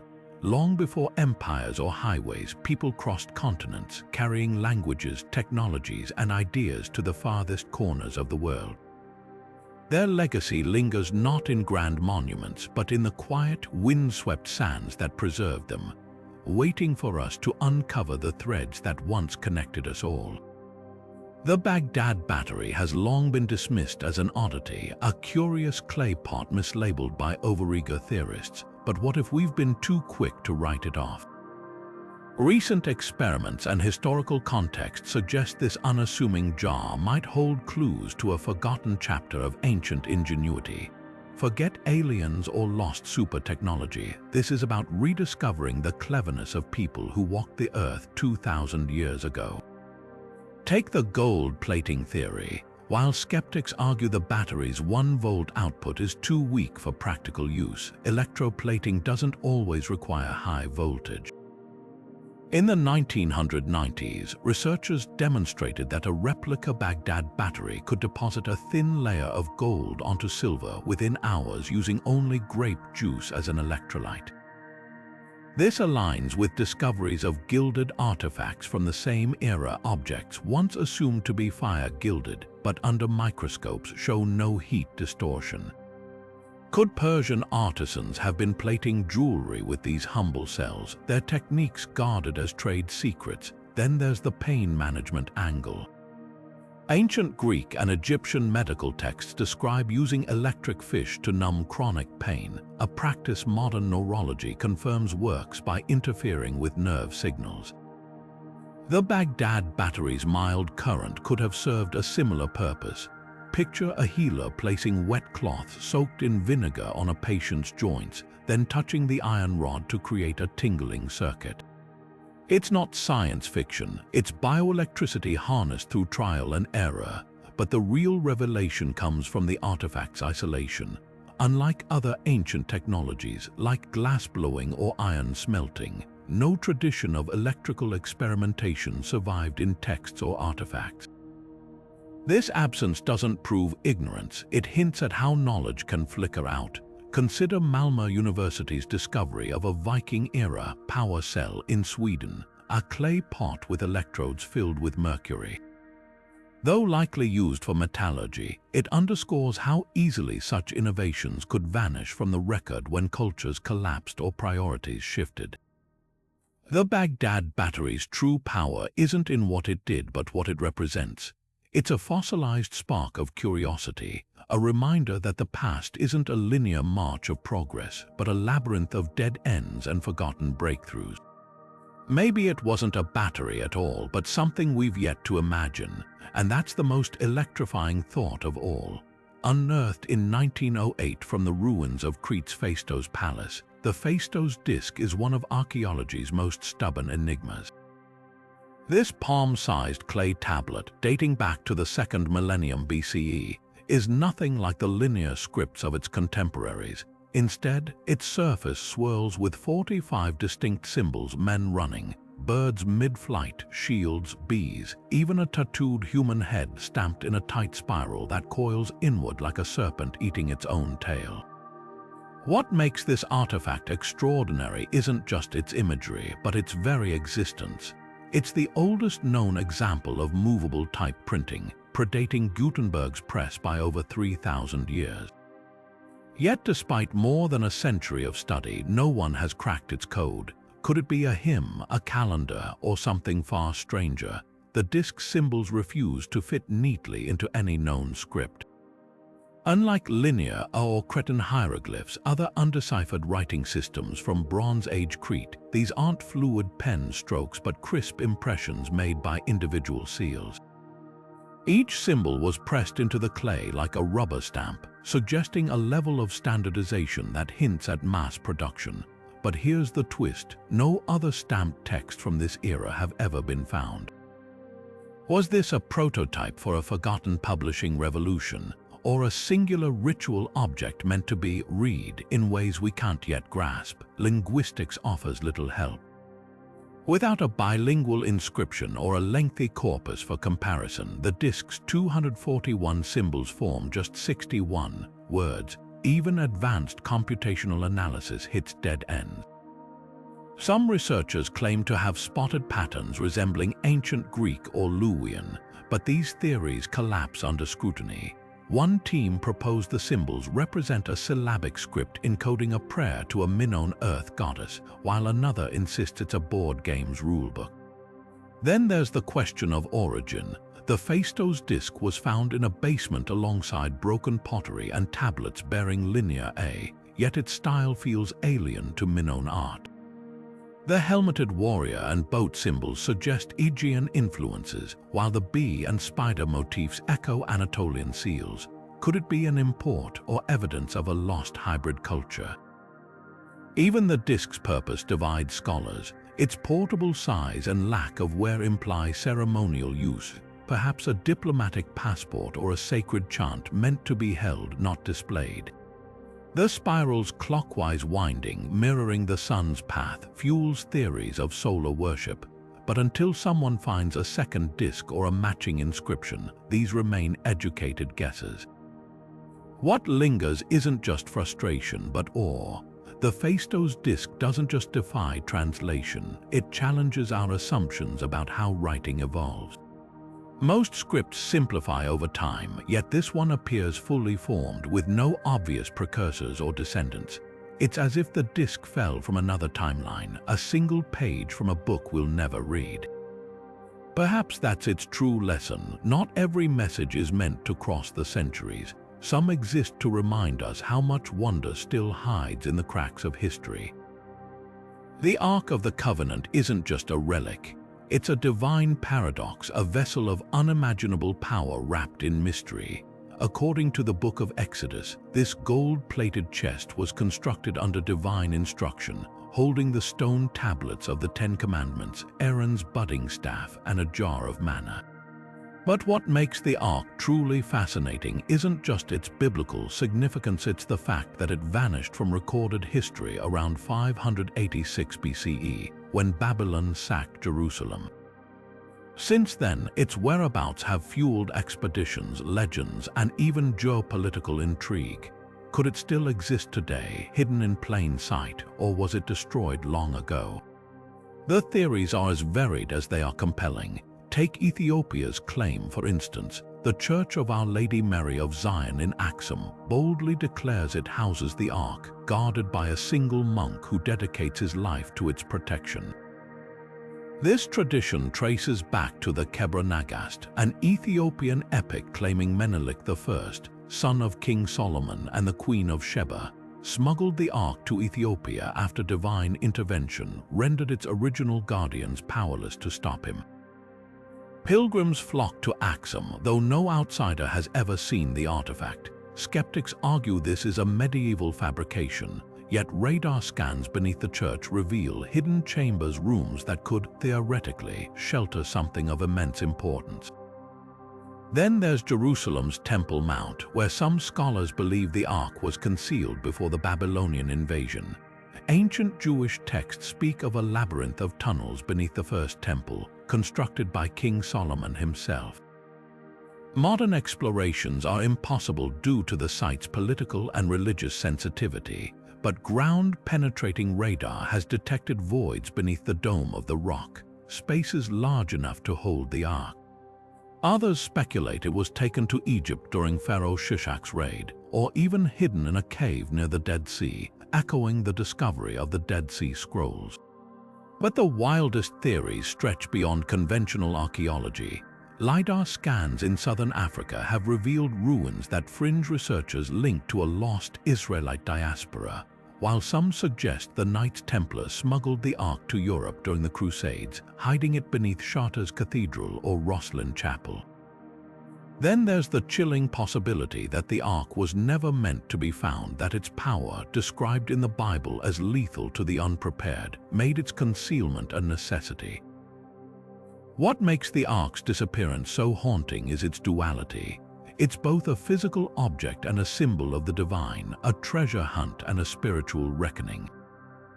Whether it rests in a dusty Axum chapel, a sealed Jerusalem tunnel, or nowhere at all, the Ark's legacy endures. It challenges us to question how much of history is fact, how much is faith, and whether some mysteries are meant to stay unsolved. Among the Dead Sea Scrolls, those fragile fragments of parchment preserving ancient wisdom, one stands apart not for its spiritual teachings, but for its tantalizing promise of tangible wealth. The copper scroll, discovered in 1952 near Qumran, reads like an ancient treasure map, listing 64 caches of gold, silver, and ritual objects hidden across the Judean wilderness. But here's the twist that keeps archaeologists awake at night. Unlike the other scrolls written in ink on delicate parchment, this one was etched into sheets of copper, as if its creators wanted these directions to outlast time itself. Yet after decades of searching, not a single shekel of its reported 1,300,000 pounds of precious metals has surfaced. So where is it all hiding, and why has modern technology failed to uncover what ancient scribes so meticulously recorded? The scroll's instructions are maddeningly specific and frustratingly cryptic. One entry describes the ruin in the valley of Achor, where a chest of 22 silver talents lies buried 40 cubits north of a large stone. Another points to a cistern in the courtyard of the peristyle building, concealing 70 gold bars beneath its steps. These sound like precise coordinates until you realize the landmarks they reference. Solomon's Canal, the Queen's House, the Old Slaughterhouse, have either crumbled into oblivion or had their names forgotten over 2 millennia. Even the measurements pose problems. A cubit varied between cultures, meaning 40 cubits, could translate to anywhere between 60 and 75 feet, sending treasure hunters digging in wildly different spots. Newer theories suggest we've been searching in the wrong places entirely. Dr. Robert Feather, a metallurgist who studied the scroll's copper composition, proposes the treasure wasn't literal wealth at all. It was sacred temple implements, hidden during the Jewish revolt against Rome in 70 CE. His radical interpretation argues that terms like gold and silver were code names for priestly vestments or ritual objects, their true identities known only to initiates. This would explain why no one's found piles of coins. The treasures were either looted by Romans or remain hidden in plain sight, disguised as unremarkable artifacts. Then there's the geological wild card. The Judean desert isn't a static landscape. Earthquakes, flash floods, and 2,000 years of erosion have reshaped valleys, buried ruins, and rerouted ancient waterways. A cistern described in the scroll might now lie under 30 feet of sediment, or its entrance sealed by a rock slide. Modern technology like ground-penetrating radar and LiDAR has scanned likely areas, but these tools struggle with the region's limestone caves and metallic mineral deposits, which can create false positives. Perhaps the most haunting possibility is that the treasure was found long ago, just not by those who valued its historical significance. Bedouin tribes, Roman soldiers, or medieval crusaders might have stumbled upon the hoards, melting down gold vessels for bullion or repurposing silver ingots without realizing their provenance. The copper scroll's greatest irony, its durable metal ensured its survival, while the treasures it described may have been lost precisely because they were too precious. Yet the allure remains. In 2014, archaeologists excavating near Qumran uncovered a small, empty wooden box in a cave, precisely the kind mentioned in the scroll. It was a whisper of validation, a hint that the scroll's clues aren't pure fiction. Whether the rest of its treasures lie buried under shifting sands or were scattered to the winds centuries ago, the copper scroll endures as history's ultimate scavenger hunt, a reminder that some secrets refuse to be unlocked, no matter how many maps we possess. What if the walls around us aren't just silent witnesses to history, but active recorders capable of trapping echoes of the past like grooves in a vinyl record? The stone tape theory proposes exactly that, a radical idea that certain materials, particularly quartz-rich stones, might absorb emotional or traumatic energy from events and replay them under specific conditions. Born from British paranormal research in the 1970s, this concept suggests that the anguished screams heard in medieval castles or the phantom footsteps pacing ancient hallways aren't ghosts at all. They're psychic imprints, locked in stone like a cosmic recording. The science behind the theory hinges on piezoelectricity, a property of minerals like quartz that generate electrical charges under pressure. Ancient sites from Stonehenge to the pyramids are laced with these crystals, which theorists argue could act as natural recording devices during moments of high emotion or violence. Imagine a lightning strike during a battle or the rhythmic pounding of ritual drums.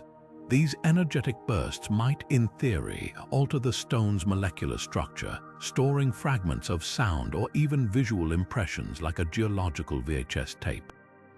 Later, changes in humidity, temperature, or even geomagnetic activity could trigger playback, resulting in apparitions or disembodied voices. Skeptics, of course, dismiss this as pseudoscience. No known physical mechanism allows rocks to store complex audiovisual data, let alone replay it centuries later. Yet intriguing anomalies persist. At England's Hampton Court Palace, visitors report seeing the same spectral figure of a maid fleeing down a corridor, a scene some link to a tragic 16th century fire. Even more compelling are electronic voice phenomena, EVP recordings from Neolithic tombs, where static seems to shape itself into whispers matching the dead's supposed dialects. Could these be coincidental pareidolia or something more? The theory's most haunting implications extend beyond ghosts. If stones can record, what does that mean for places like Auschwitz or Gettysburg, where the very ground holds unimaginable suffering? Some psychics claim to feel residue of trauma at such sites, a phenomenon they call place memory. Modern attempts to test the stone tape theory have yielded mixed results. In one experiment, researchers exposed quartz crystals to intense emotional scenarios, then scanned them for residual energy patterns. The results were inconclusive, but not entirely dismissible. Perhaps the truth lies between science and speculation. Ancient builders often chose quartz-heavy stones for sacred sites, seemingly aware of their vibrational properties. Tibetan singing bowls and Aboriginal songlines both harness stone's resonance for spiritual purposes. Maybe our ancestors understood something we've forgotten, that the boundary between memory and mineral isn't as solid as it seems. Until we can prove or disprove this theory, the stones will keep their secrets, replaying fragments of the past for those willing to listen. The Mahabharata, an ancient Hindu epic dated to around 400 BCE, contains passages that read like first-hand accounts of a nuclear holocaust. One verse describes an iron thunderbolt that reduced entire armies to ashes, leaving survivors with hair and nails falling out, a chilling parallel to radiation sickness. Another speaks of corpses so burned they became unrecognizable, while birds in flight turned white from the intense heat. These aren't isolated references. The ancient Sanskrit text, the Dronapava, mentions a weapon called the Brahmastra, capable of leveling cities with flames brighter than 10,000 suns. Similar descriptions appear in Sumerian cuneiform tablets, where gods wielded weapons that made the heavens roar and the earth split open. Could these be mere poetic metaphors, or is there a terrifying possibility that advanced civilizations before ours harnessed and tragically lost the power of atomic energy? Skeptics argue these texts are allegorical, exaggerating conventional warfare with mythic language.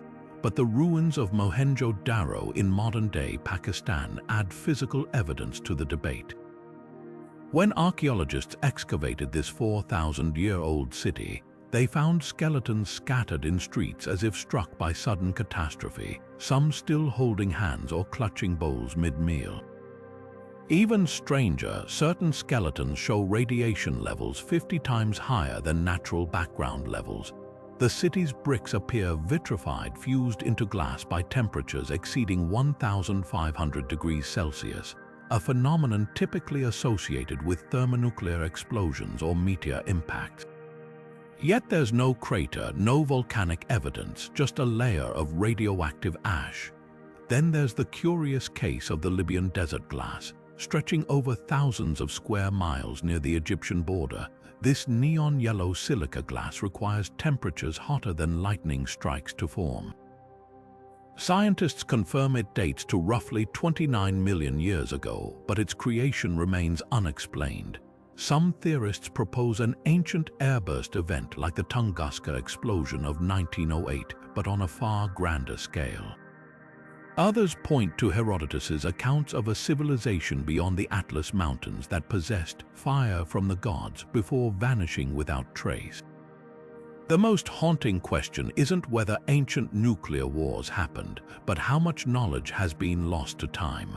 Modern physics only unlocked atomic energy in the 20th century, yet the Vedas speak of Vimana's flying machines powered by mercury vortex engines. The Babylonian Epic of Era describes gods using terror weapons that made fish jump from rivers in agony. Even Plato's Critias mentions Atlantis falling victim to great fires from the earth. If these are fragmented memories of real events, they force us to reconsider the cyclical nature of civilization, not as linear progress, but as peaks and crashes, with each epoch forgetting the horrors of the last. Perhaps the truth lies in the layers of sediment and superstition. Vitrified ruins and irradiated bones could be geological anomalies, while ancient texts might blend observation with imagination. But the consistency across cultures is unsettling. From the fused stone walls of Scotland's Dunderdale to the atomic metaphors in Aztec legends, the shadows of possible cataclysms linger. Whether these are warnings from the past or mere coincidence, they share a universal lesson. The line between myth and history is thinner than we think, and some fires burn so hot their scars never fully fade. The Baghdad Battery lingers in our collective imagination precisely because it refuses to fit neatly into any box. On one hand, the sheer craftsmanship of these clay jars, each copper cylinder snugly fitted around an iron rod, sealed with asphalt to prevent leaks, suggests intentional design rather than random storage containers. Modern replicas prove they can generate electricity, even if weakly. But here's where the debate ignites. Just because something could function as a battery doesn't mean that's what ancient artisans intended. Archaeology is littered with objects that seem futuristic in hindsight, like Roman dodecahedrons or Antikytheras, gears only to reveal far simpler purposes upon closer inspection.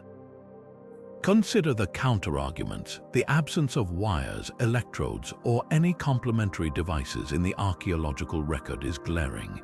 If the Parthians truly understood basic electrochemistry, why didn't the knowledge spread?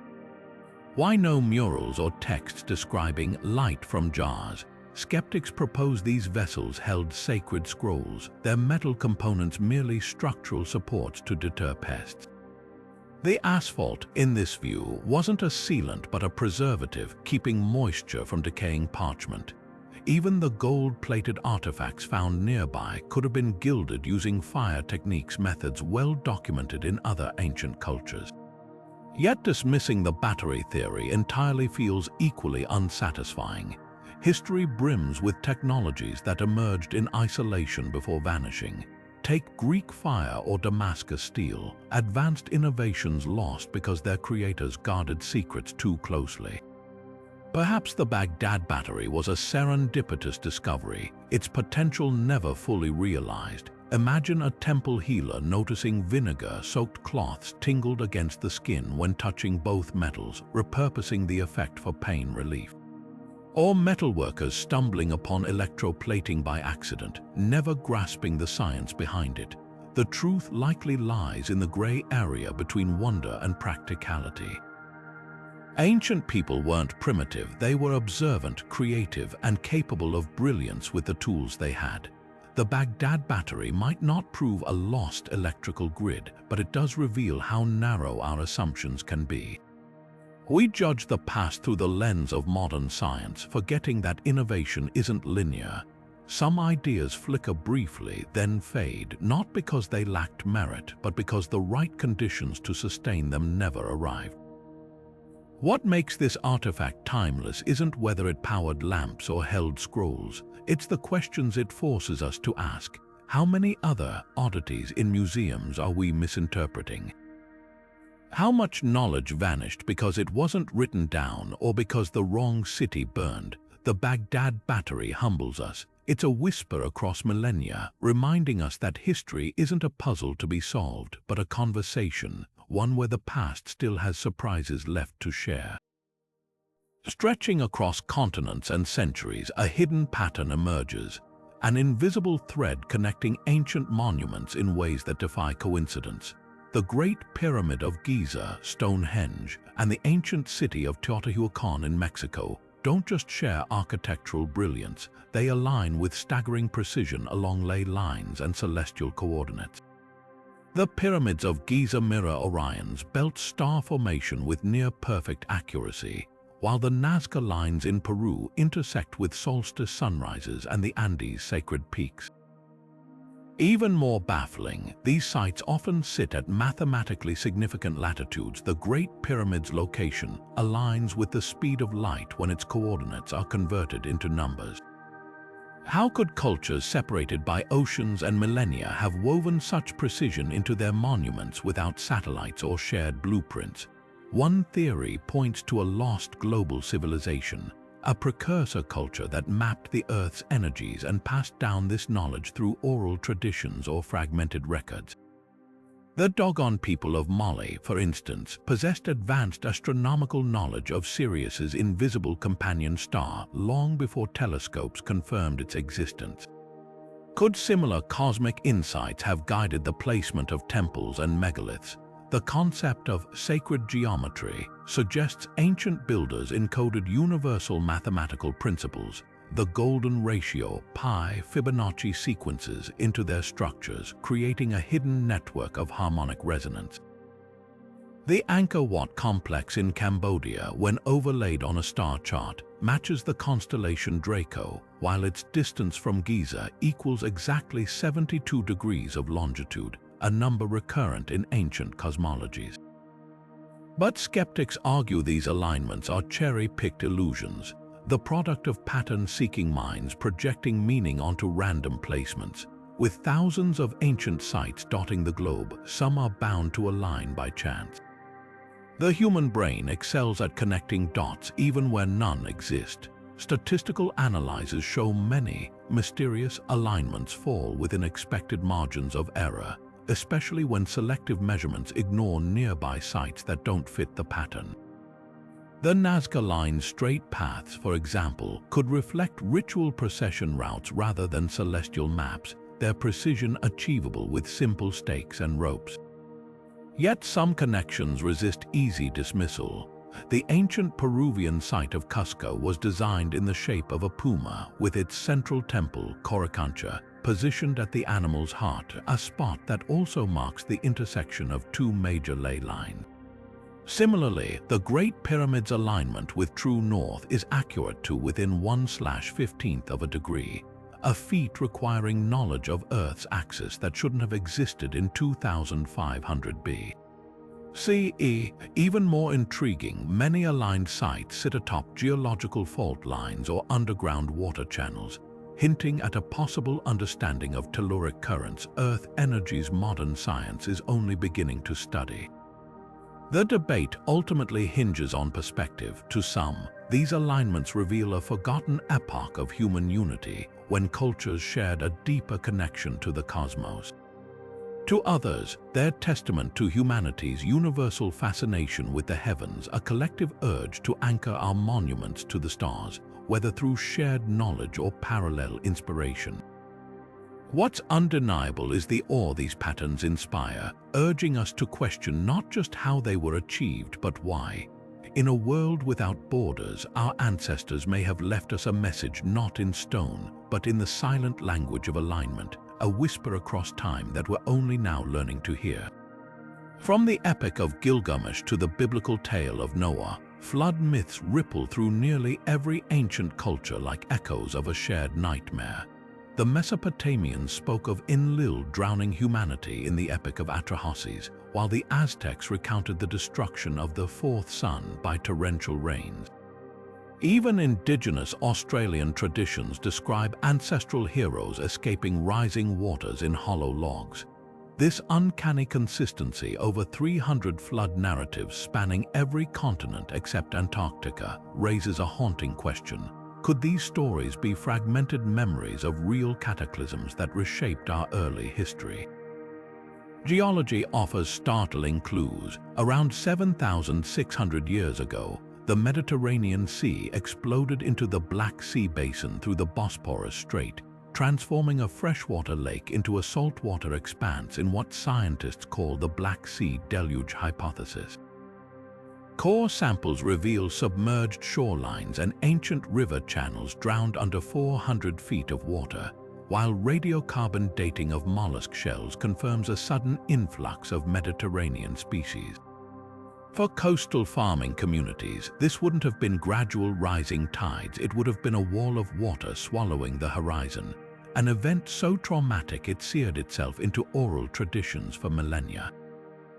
Similar megafloods punctuate the archaeological record. The Zanclean flood 5.3 million years ago refilled the Mediterranean after it had evaporated into a desert basin, while Ice Age meltwater pulses like Meltwater Pulse 1A around 14,600 years ago sent sea levels soaring by 60 feet in just centuries. Yet not all flood myths align with known events. The Aborigines' Dreamtime stories, for instance, describe coastlines disappearing under waves 12,000 years ago, a timeline matching the end of the last glacial period when Australia's continental shelf vanished beneath rising seas. Meanwhile, Plato's account of Atlantis sinking bears eerie resemblance to the Thera eruption around 1600 BCE, which triggered tsunamis devastating Minoan Crete. What's striking isn't just the scale of these disasters, but how cultures processed them. The Mesopotamians framed their flood as divine punishment for human noise, while the Maya saw it as cosmic recalibration, the gods wiping the slate clean to rebuild. The most compelling evidence lies in sediment. Excavations at in the 1920s uncovered an 8-foot layer of sterile silt between occupation layers, which archaeologist Leonard Woolley initially heralded as proof of Noah's flood.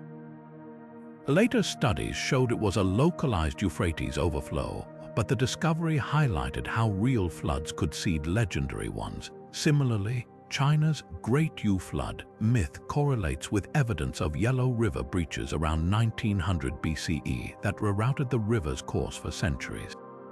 These aren't mere tall tales, they're survival warnings encoded in story, reminding future generations where the water once rose. Perhaps the true power of these myths lies in their duality. They're both history and allegory, recounting actual disasters while wrestling with existential dread. When the Haida of the Pacific Northwest speak of Raven clinging to a cedar log as the world drowned, or the Norse describe Ymir's blood flooding the 9 realms, they're not just describing water, they're mapping humanity's vulnerability to forces beyond control.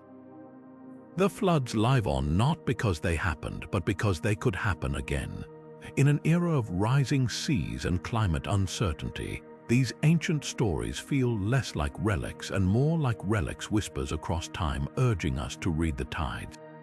Perhaps the most profound mystery isn't carved in stone or hidden beneath the earth, it's lodged deep within us. Why do these ancient riddles, these gaps in history, grip our imaginations so fiercely? The answer might lie in something far more elemental than curiosity. These unsolved puzzles act as mirrors, reflecting not just the ingenuity of our ancestors, but our own relentless need to measure ourselves against the past. Every enigmatic artifact, every impossible structure whispers the same tantalizing question: how much have we really progressed? Consider the awe stirred by the Great Pyramid's precision or the Antikythera mechanism's complexity. These aren't just intellectual challenges, they're emotional ones. They force us to confront the unsettling idea that ancient civilizations might have grasped concepts we've only recently rediscovered, or worse, ones we've yet to fathom. The Baghdad battery unsettles because it hints at lost technologies. The Piri Rise map disturbs because it suggests knowledge that shouldn't exist. These artifacts don't just defy timelines, they defy our assumptions about human potential. And that's exhilarating, but there's a darker undercurrent to this fascination. Ancient mysteries also serve as cautionary tales. The collapse of Easter Island society, the abandonment of Göbekli Tepe, the silence that followed the Indus Valley's decline, they all warn of civilizations that reached dizzying heights only to vanish, leaving behind fragments we strain to interpret. In obsessing over their peaks, we're really probing their falls. What doomed them? Climate shifts, war, or something subtler like the slow erosion of collective wisdom? These aren't academic questions, they're survival guides. Then there's the spiritual dimension. Sites like Stonehenge or the Nazca Lines weren't just feats of engineering. They were acts of devotion, attempts to bridge the earthly and the divine. Their mysteries endure because they tap into a universal longing, the desire to mean something in the cosmos. When we stand before these monuments, we're communing with ancestors who looked at the same stars and asked the same unanswerable questions. The stones don't just align with solstices, they align with our souls. Ultimately, ancient mysteries endure because they're not really about the past. They're about the future. Every uncovered secret, every cracked code is a reminder that human knowledge is fragile. Civilizations rise and crumble, but the questions linger. And so we keep digging, keep decoding, not just to solve the puzzles left behind, but to ensure our own stories won't one day dissolve into the same enigmatic silence. The greatest lesson these relics teach isn't hidden in their designs. It's in the simple, humbling truth that no matter how advanced we become, the past will always hold pieces we've yet to find. From the mind-bending precision of the Great Pyramid to the eerie silence surrounding the Voynich Manuscript, the ancient world has left us puzzles that refuse to surrender their secrets. Who hauled 800-ton stones to Baalbek without leaving a single tool behind? What hands carved the Nazca Lines so vast they only reveal their forms from the heavens? These aren't just historical footnotes, they're direct challenges flung across time, daring us to reconsider what we know about human ingenuity. Each enigma whispers the same unsettling truth. Our ancestors were far more than primitive societies stumbling toward progress. They were astronomers, engineers, and philosophers whose knowledge flickered brilliantly before vanishing into the shadows of history. What makes these mysteries so magnetic isn't just their age, it's the intimacy they create. When you stand beneath the geometric perfection of Sacsayhuamán Walls or trace the grooves of the Antikythera mechanism, you're not just observing artifacts. You're locking eyes with the minds that shaped them, separated by millennia but connected by the same spark of curiosity. The Piri Rise map with its impossible Antarctica and the Dogu figurines with their astronaut-like visages don't just baffle scholars, they dissolve the barrier between past and present, inviting us to wonder, debate, and dream. So which mystery grips you? Is it the gut pull of Oak Island's booby-trapped shaft or the quiet terror of the Copper Scroll's unfound treasures? Maybe it's the cosmic joke of the Ica stones mocking our timelines with their dinosaur carvings. Whatever resonates, remember, these puzzles aren't relics, they're conversations unfinished, urgent, and waiting for your voice. Hit that subscribe button if you're ready to dive deeper, because history isn't a closed book. It's a labyrinth, and every turn reveals another question begging to be asked.